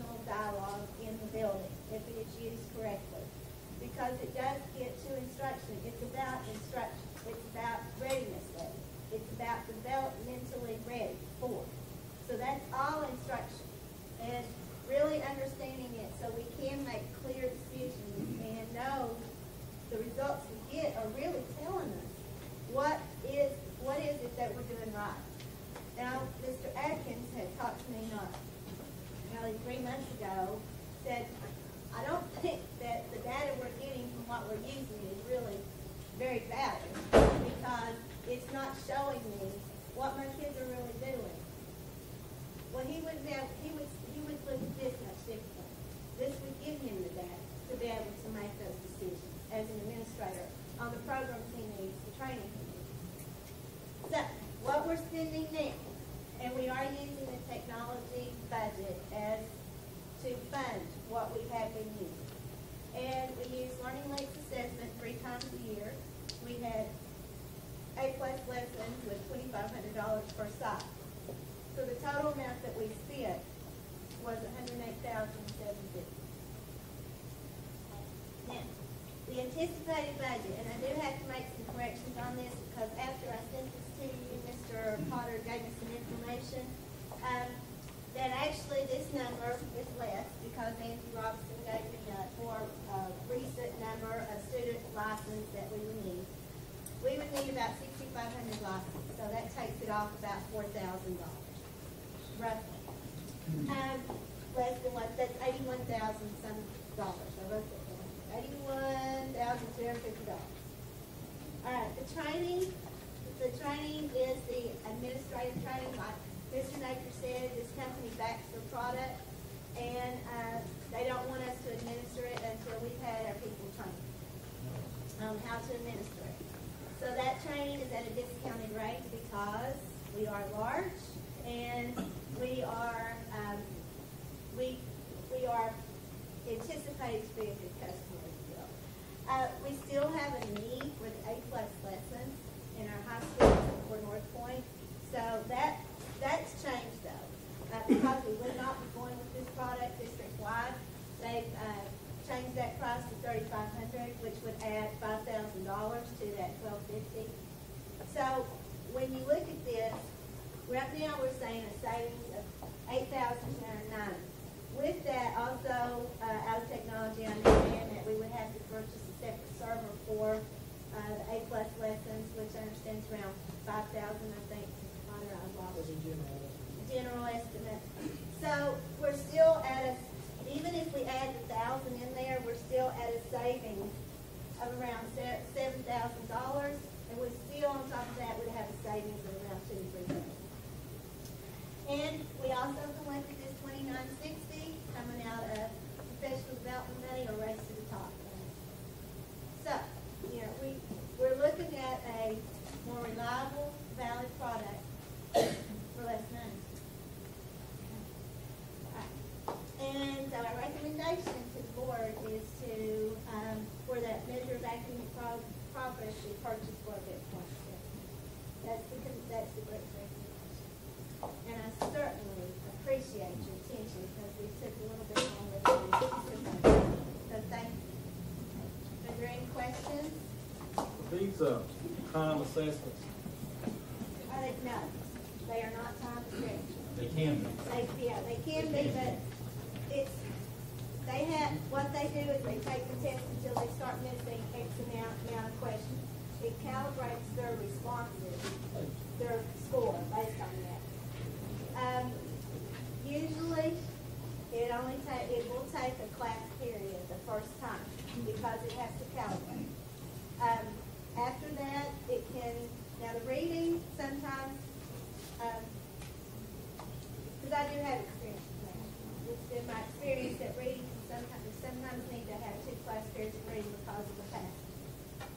But the rest of it is usually done within a 50 to 55 minute time. But I think one of the things we were trying to get back to is time assessment. That's where we were having most of the problem before. Going from the old testing system to the new. Yeah. And this would be 3 times a year. Yes. Where does that fit into your school calendar? It would be like if you approve this and we go with this, we're looking at possible implementation of first testing around the last of August, 1st of September. Then the next testing, and they would have a window of time. Each school would be able to schedule their testing time. Then again in December would be the next testing window. And then again, because this is another thing they do. They tell you how many days you have testing in order to get a valid score. So you're looking at the next testing cycle in March or April, right before state testing. How many testing windows do we have with learning? We had 3. 3, okay. This year we had 3. Also, that data you showed us, was that just one school or a school district? There was one school. The school district that school is in had even higher a correlation. The school district schools. They had like a 35% correlation in reading and an 80%, and 90% correlation in math. That's the same in Lawrence County when I worked there, the same correlation. I have a question for you about the budget. Yes, sir. You said because A+ would be, since we're not going district-wide, that would actually be $3,500 per site, right? So that puts us at $105,460 instead of $100. Yeah, which is clear. Okay. How many training sessions? But you can also deduct this, because I think that we can fund this through what money we already have budgeted for professional development through Race to the Top. So, but as far as coming out of technology, though. And then you decrease the top one. Yeah, and I decreased this number. You got that? Yeah, got that. Now, how many training sessions do we need? This is, well, that's a good question. The first one is going to be, each building will, just like we have right now with different types of coaches in the building, really the people that are designated to do this, we would have to have a MAP coordinator in each building trained. Each administrator would need to be trained, and that's the one-day training that this is paying for. We have enough experience in using MAP amongst this assessment group that we can actually deliver a training. So what we would do is we would give the assessment. We get everybody trained on how to set up the schedule and how to do the assessment, and we give the assessment. Then because that is immediate and because we can schedule it in, let's just say for sake of conversation, it's by area, and then let's say that the Phelps area is taking this assessment first. Well, they will have their results the next day. That day, they will have the results. So the training needs to come when they've got data. What do I do with it? And then we go to that area as an instructional team, and we work with them through the reports, because that is a learning curve. How many are they going to be, though? I mean, 10, 9, 4. 6? That you're paying for. Oh. Yeah, is there going to be 10, 9, 7, 6? Huh? 6,500. You have an assessment for each kid. 6,000, so we need to add more money that there to add the model. Oh, training, this is 2,960. You got the one training by the company. That's all. Then you've got the training that we're going to be embedding in each time. Does that cost money? No. No? No money. Yeah, the one training session, that team would be the core team, the training Okay. after that. I'm sorry, I misunderstood. No. Well, whether it costs money or not, we need these programs and we need people to know what they're doing to do the programs. Mr. Osborne, I don't think anybody disagrees with that, but I'd like to know how much money we're spending. I think you could. You want to know what we're spending the money on. And, It's less than what we spent last year. yeah. And the training is something that we have to have because of the technicalities behind the implementation of this. So that's something we have to have.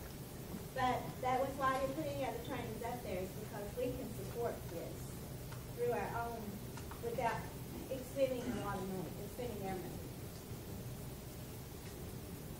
You said the top number was 81,400 now. 81,250 maybe? 81,250. Yes. With the one-time training. In one time training. And then the last one's going to be 17,500. Right. So I have 101. That's $101,710. That's what that actual number is now, with the adjustments that you just made. with the server? Well, no, I didn't put the server in there, we're talking about just those numbers that are up there, and then the server will be a one-time expense, yes. Well, no, 117. Plus the server. Well, I mean, I don't have anything against those kind of things, but, you know, I think our superintendent that's coming in here just in, what, 20 days, something like that? I think he needs to look at all this himself too, that any kind of board action tonight wouldn't be fair to him. And, you know, if there's any kind of recommendation coming from me, it'd be to table it until Mr. Lester got on board. I will say, Mr. Golder, that I have looked at it, and I've been in conversations with Pike. Oh, I didn't know and that. I'm familiar somewhat with the program, and as much as it's used at school, that I'm familiar with. And I'm very much impressed with it. Okay. I didn't know that. Well, as this young man says, that what he's been doing has not been getting a job done. He stated it very eloquently. I don't know what he's gonna be in life, but I hope he goes back as a teacher. But if our own students know the difference, then we're not doing what we need to do to get our students identified, to be located where they, to get the service they need. So I don't think it's a problem. Are we supposed to take some action on that? Under discussion. You will under discussion. We will when it gets to that part, yeah. Okay. Yeah. Just want to make sure I've answered all your questions. You did? Okay. I mean, for me, you did. Well, you let me know. I'll step up and talk about it more. All right. Thank you. Thank you, Mrs. Hosey. Next item is action by consent. We have on our original agenda, we had 29 items. Then items 30, 31, and 32 have been added. Does everybody have a copy of those? Okay. In Madam Secretary, those other items we added, was anything else added to this action by consent? Not under consent, no, that's 32. Okay, do I hear a motion that we accept the 32 items listed under action by consent? I so move. I'll second that. Okay, all in favor? Aye. Any opposed? Okay, motion carried. And our next item, learning support, discussion with action.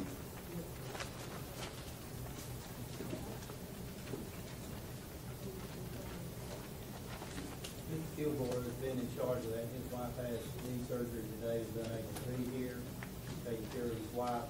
But Coca-Cola was delivering upstairs to some of her machines, and they chipped some of the slates steps that goes up to the main area here.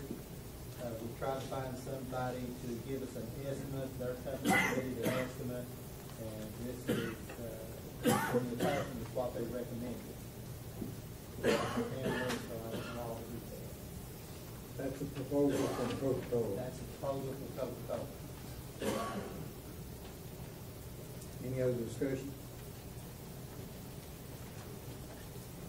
So we're voting on to accept what the proposal is? Accept the proposal. I'll put the form motion to accept the proposal. Second.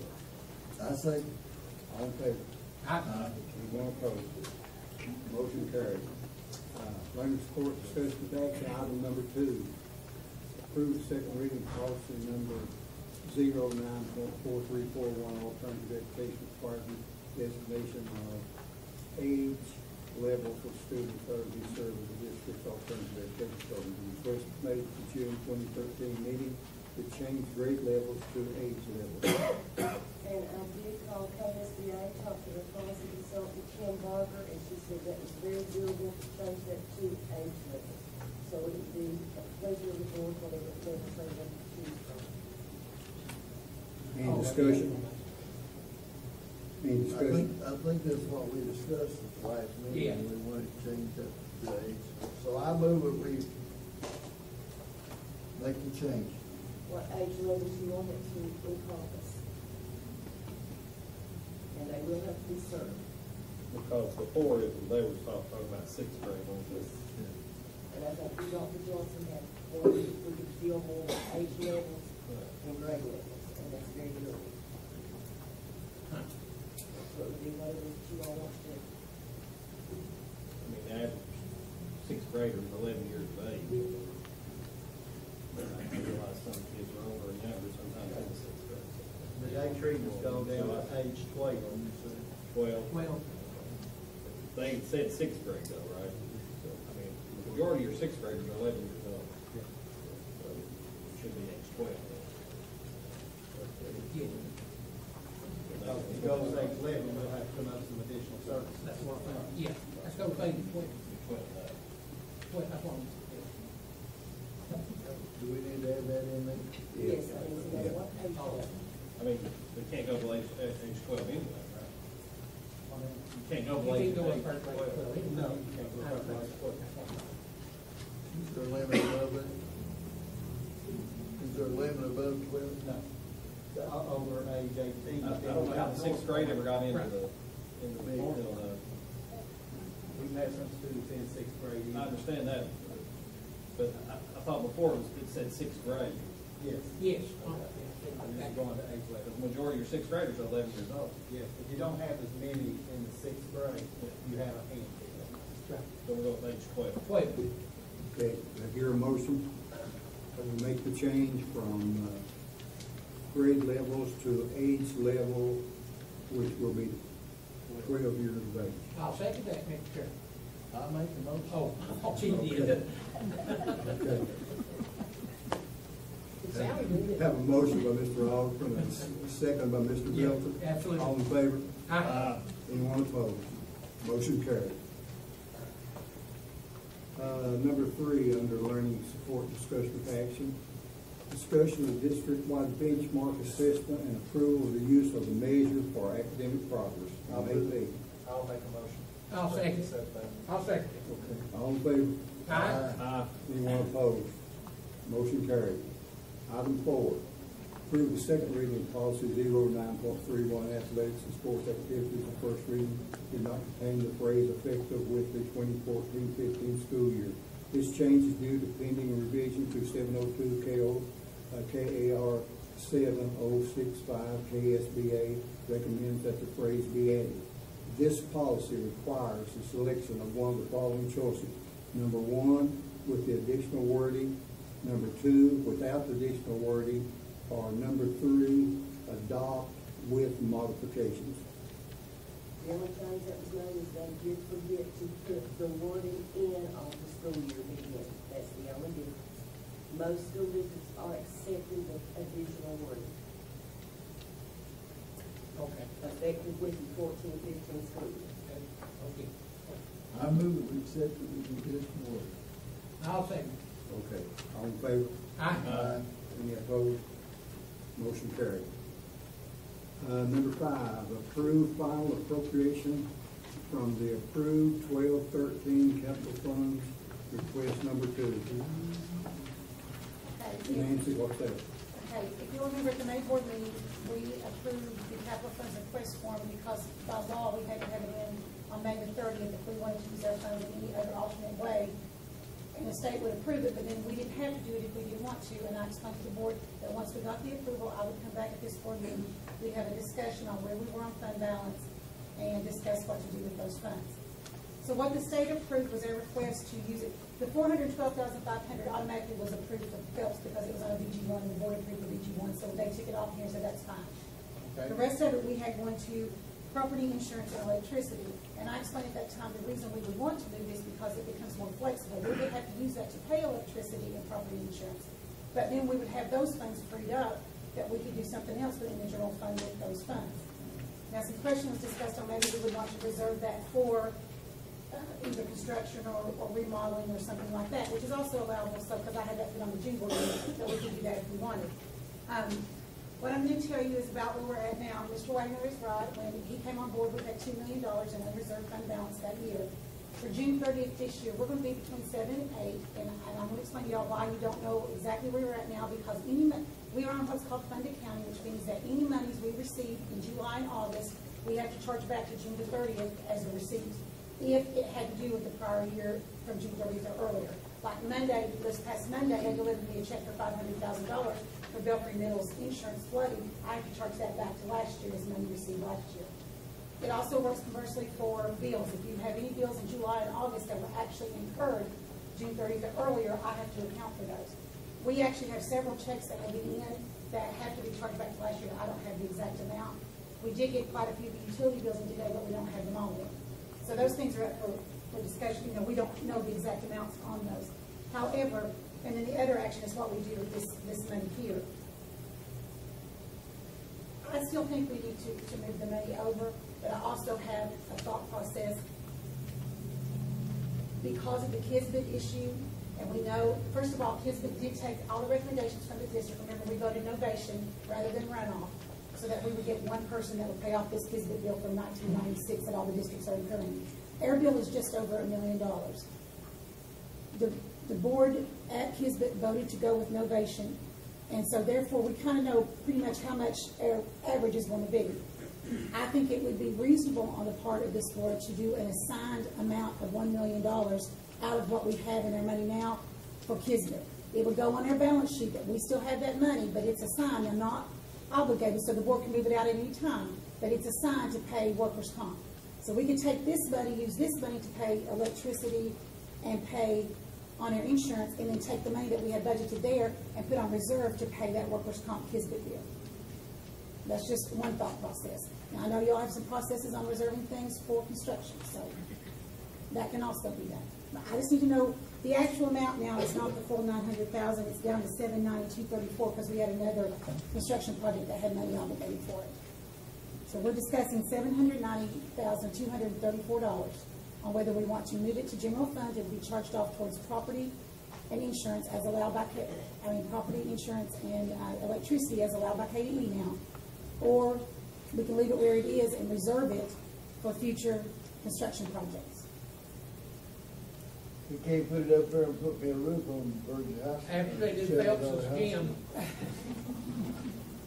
First of all, I don't do the building plan. That's up to Johnson over there, so y'all discuss that with him. I just track where the money goes.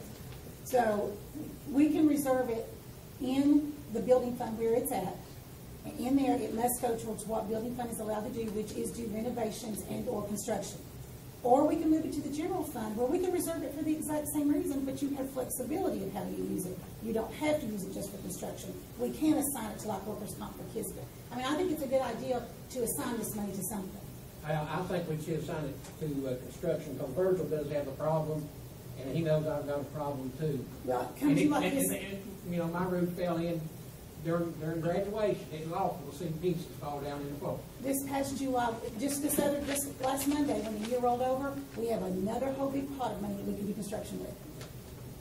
Well, it is, like he says, it's embarrassing for a roof fall in, or when they're playing on one end and they run down to the other end, we run out there with buckets to catch the water, so the floor won't get wet. I don't have anything to do with when those roofs get done or whatever. I don't do BG1s. What I'm saying is, all I want to know is, where do you want the money to go?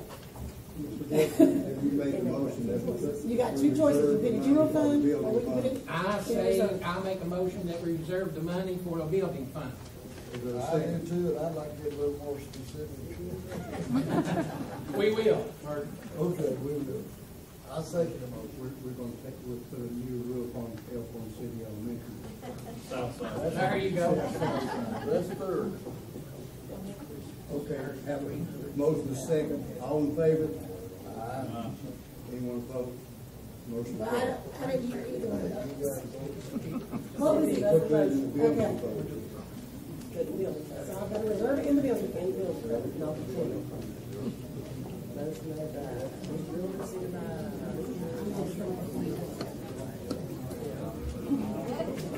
Item number 6, approve exemption from the hiring freeze of speech language pathologist position district-wide for the 2013-14 school year for the Exceptional Children's Program. This position was posted August 2012, and in June 2013, we received the first applicant that is highly qualified. Oh, okay, I just sure. Sure, go ahead.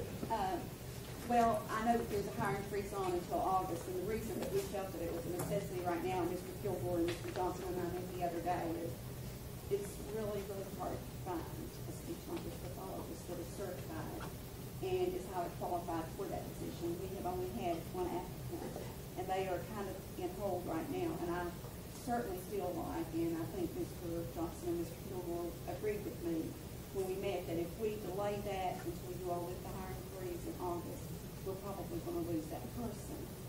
And Phelps might want to speak to that. Last year we lost the speech pathologist from Phelps. And we had one from Johns Creek to move, and the girl that was at Phelps, she had been over there for 8 years, and she lived in the Johns Creek area, and she asked if she could move. And we were able to minimally cover the speech language pathologist services for those children, but it was at a very minimum. And we just feel like that our children aren't getting what they need, and we've kind of been really actively seeking a speech language pathologist. So I would like to ask that you all just lose the freeze for that one position so that we can go ahead and hire that person, so that we are assured that we have someone in place. Is that the only one you say applied? Yes. We had a girl that applied, but she never finished her application last year, and she actually wanted to do contract services with us for about $700 a day. So, and we chose, and actually what we did last year, we took 4 of your speech therapists, and we assigned 1 to Majestic, 1 to Phelps High School, and 2 were covering the services at Phelps. And you probably know that, Mr. I know that. I will put that for a motion that we do this. Let me ask a question for you. Okay. I got 2 questions. Okay. Is this person as highly qualified as the statement says she is? Or she meets, she has a master's degree in speech language pathology. In my paper, it said highly qualified. She is highly qualified for the position, yes. And she's the only person that's applied in a year's time. This has been posted almost a year. And speech language pathologists or any of those related services, occupational therapists and physical therapists that we employ by the district, they are very hard to find, those people, because they can also work at hospitals, at clinics, and make a lot more money. But this person is highly qualified. She does an internship 1 year. She is fresh out of college, but with a master's degree. Well, my second question was, this serves countywide.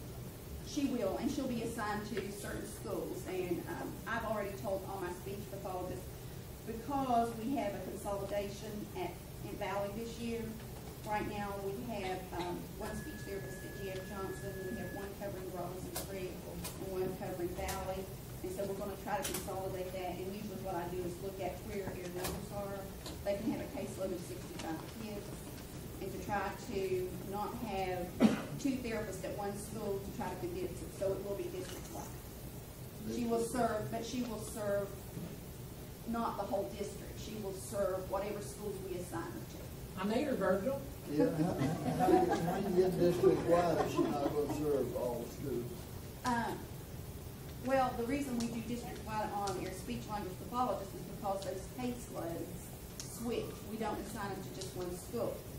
Are the other people that we have in those positions that qualify? Oh, yes, all of them are. They must.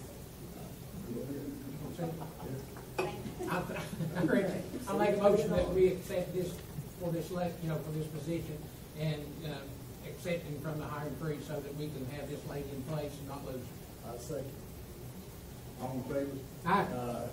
Anyone opposed? Motion carried. Thank you. Okay, then we come to discussion without action, but, Mr. Bilford? Yes, sir. Your motion.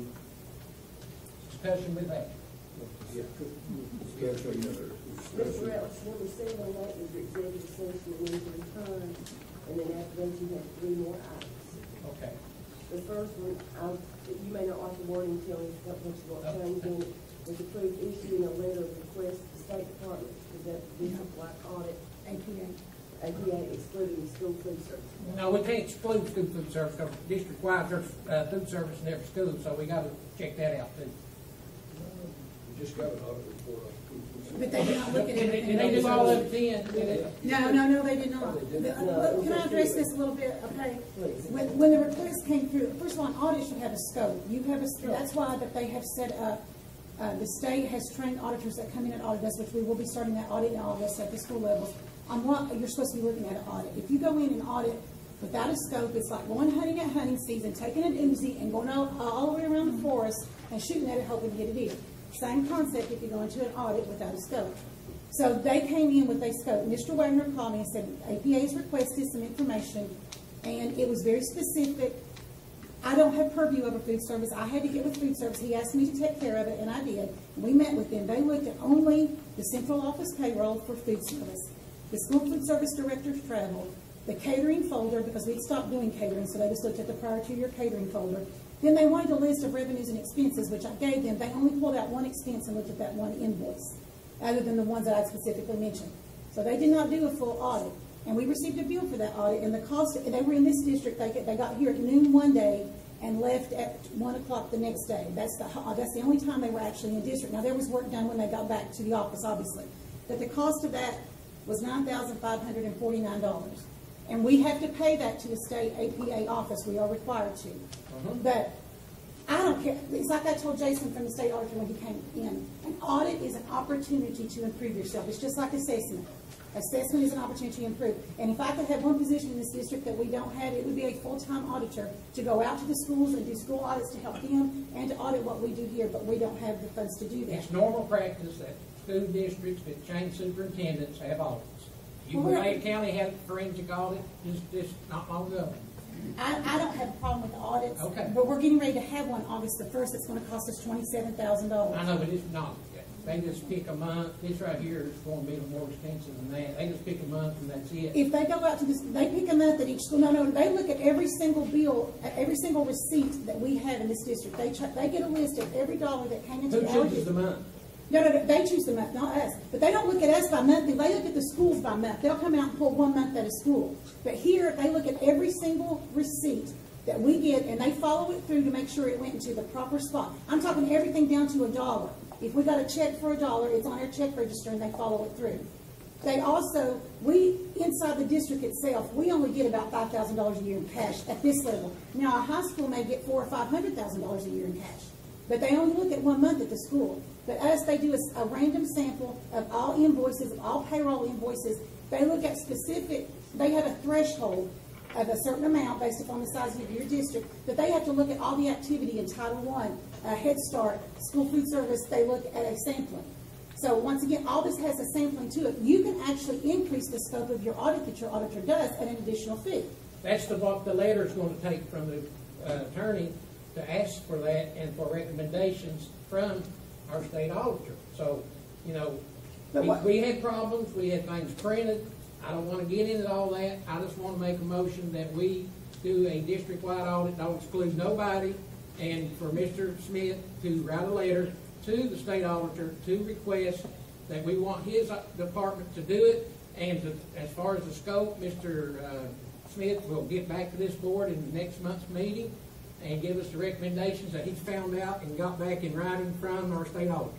That's my motion. If we do decide to do this audit, more in depth, why would we have to have the other audit too? Because it's required by law in statute. If the state auditor would be doing this audit. You are required to have an independent auditor as chosen and approved by this board and approved by the state, which have both been done. You guys approved an auditor, the state approved an auditor.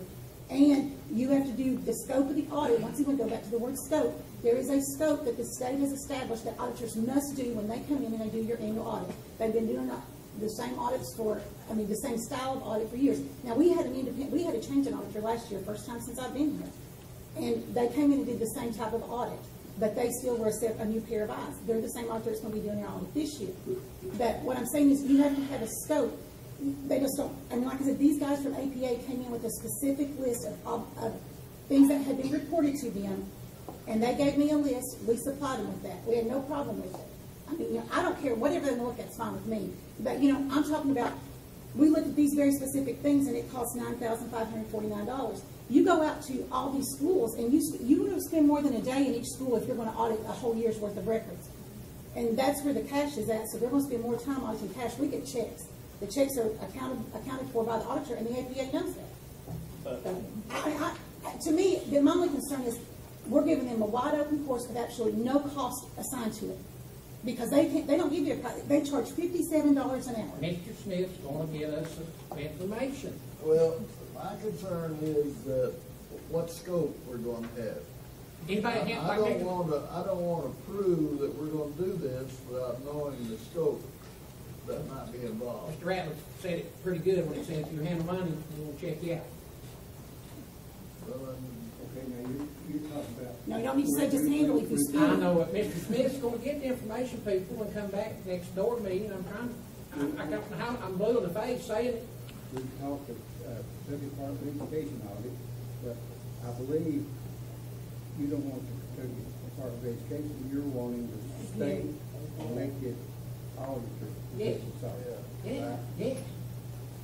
On everything in the school system. We need to check this district out, and because they do this, this is not a special thing in the world for Kentucky. They do it when they change superintendents. You can call and check. My goodness, I've done that. Now, that's my recommendation. Is anybody going to second it? I'll second. And Ms. Grubb, here's my issue with these audits that you're stating, that we're getting ready to pay $27,000 for. Obviously, that audit that we paid $27,000 for didn't catch a daggone thing. I mean, it's obvious. We are not running a spa day treatment up here, okay? I agree. Get all that. But however, they do pull a random sample, and I don't know that we can afford to have somebody come and look at every single invoice that's in this district. I mean, I'm just talking about cost-wise. We have had clean audits every single year. And I don't have a problem. Like I said, they're going to do the same thing. I'm already going to have the paperwork laying out there. I hope they come at the same time as the other auditor, and we can just handle it all at one time. I don't care. But it is going to be an inconvenience for the schools because they're going to be spending a great deal of time at every school if you're going to want to look at it without, like I said, but I just feel the new administration coming in needs to know what they have and what they don't have. well, and when Mr. Wagner came in, he requested a state audit, which they did, but it was not an APA audit, it was the Kentucky Department of Education. However, their staffing is very minimal now, and they look at us and see clean audits by two different auditors, and they're okay. There's a move in the second, Mr. Chairman. We have a motion in the second. The way I understand it is to ask the Kentucky State Auditor to come and audit all money handling departments and the entire school system. And Mr. Smith, Let me see if I understand. please. Are you wanting me to send a letter to the state auditor asking for recommendations from them based upon their findings in the school service audit? What else should they audit? Which will help with the scope that we will define in a more determined and straightforward manner in this meeting. Should I ask the auditor to give me proposals on what they want to audit within the school district? Beyond what they audited out back? No. And ask them what the cost would be? Somewhere in there. You want to do that? Yeah. And then bring it back to you guys, and you all can determine whether or not you want to go forward with it. I mean, before we spend a nickel, let's find out what's going to cost. That's my only Well, thank you, concern. It's Mr. my national Smith, cost. for clearing it up. I mean, is that what you want? Yes. Okay. Well, I'm not gonna vote for anything that doesn't do the whole job. If we go this route, I want everything looked at. Well, should I inquire of the auditor's office what it would cost to audit the entire school district? Yeah, that is. Yes. And, okay, and I don't know if they'll give you that or not, because they're not private, but I'll ask them. They might say it's gonna cost you $1. Come up and do it, and we tab it up and send you a bill. Okay. But then if they do that, I'll let you know that. All right. So, when we vote on this thing now, we're not voting to have it done, we're voting for you to write a letter to request them to come up and give us information. No, they're not coming up. Well, Just give us ask that they information. give us information Yeah, relevant okay. to what it would cost to audit the entire school district. Yeah. Roll call vote. I I can't vote for it until I know what the scope's going to be. Well, would it clear it up if I attach an amendment? Is that what you're concerned about, with the auditing the whole thing? Yeah. See, We can ask for both, we can ask for 2 or 3 things in that letter. Mr. Smith would know how to write it. I mean, my goodness, he's been in school business for a long time. I do. Let me add an amendment, see if I can get a second and 3 votes on it. The amendment for Neil to ask the state auditor to audit all the books, like in school, every department, everything pertaining to finances in the Pike County School System. Do I get a second to that amendment? Anybody second? Yes, I do. All in favor of the amendment? Now, we're voting only on the amendment. I'm really not sure what we're voting for. I mean, District-wide audit, everything in the world. Okay, we vote on the amendment, and then we'll have to take, if the amendment passes, we'll have to take a vote on his motion as amended. Right now, Mr. it's Builder, just- would you like Mr. Smith just to compose the letter too and ask him for that and approve that in August? Yeah, because I tell you, like I said, it's done, this is not a special thing, it's done in Kentucky. It's done a lot of places in Kentucky. It's been done this summer because what they changed 18 to 20 superintendents this year probably. Something like that. Well, I was if my amendment that died, so let's. I second it. So we have voted on each of either one of them, yeah. Vote on both of them together. Let's vote on the amendment. We have an amendment. If they're saying financials, And I second that amendment. All in favor of the amendment? Any opposed? Amendment carried. Now, we need to vote on. We've got to move to the second on mine already. Mr. Guilford's motion as amended. Motion as amended. Your motion. I'll make the motion. Second. All in favor? Aye. All opposed? Lord, I'm done, I hope. I did, I tried my best. I'm sure that we got to work tonight.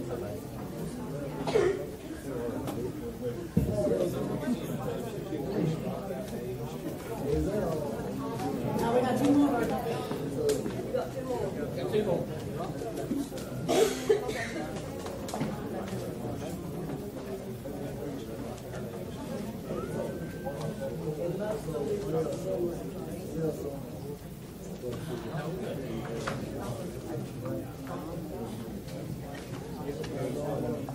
Next one, Chuck, is,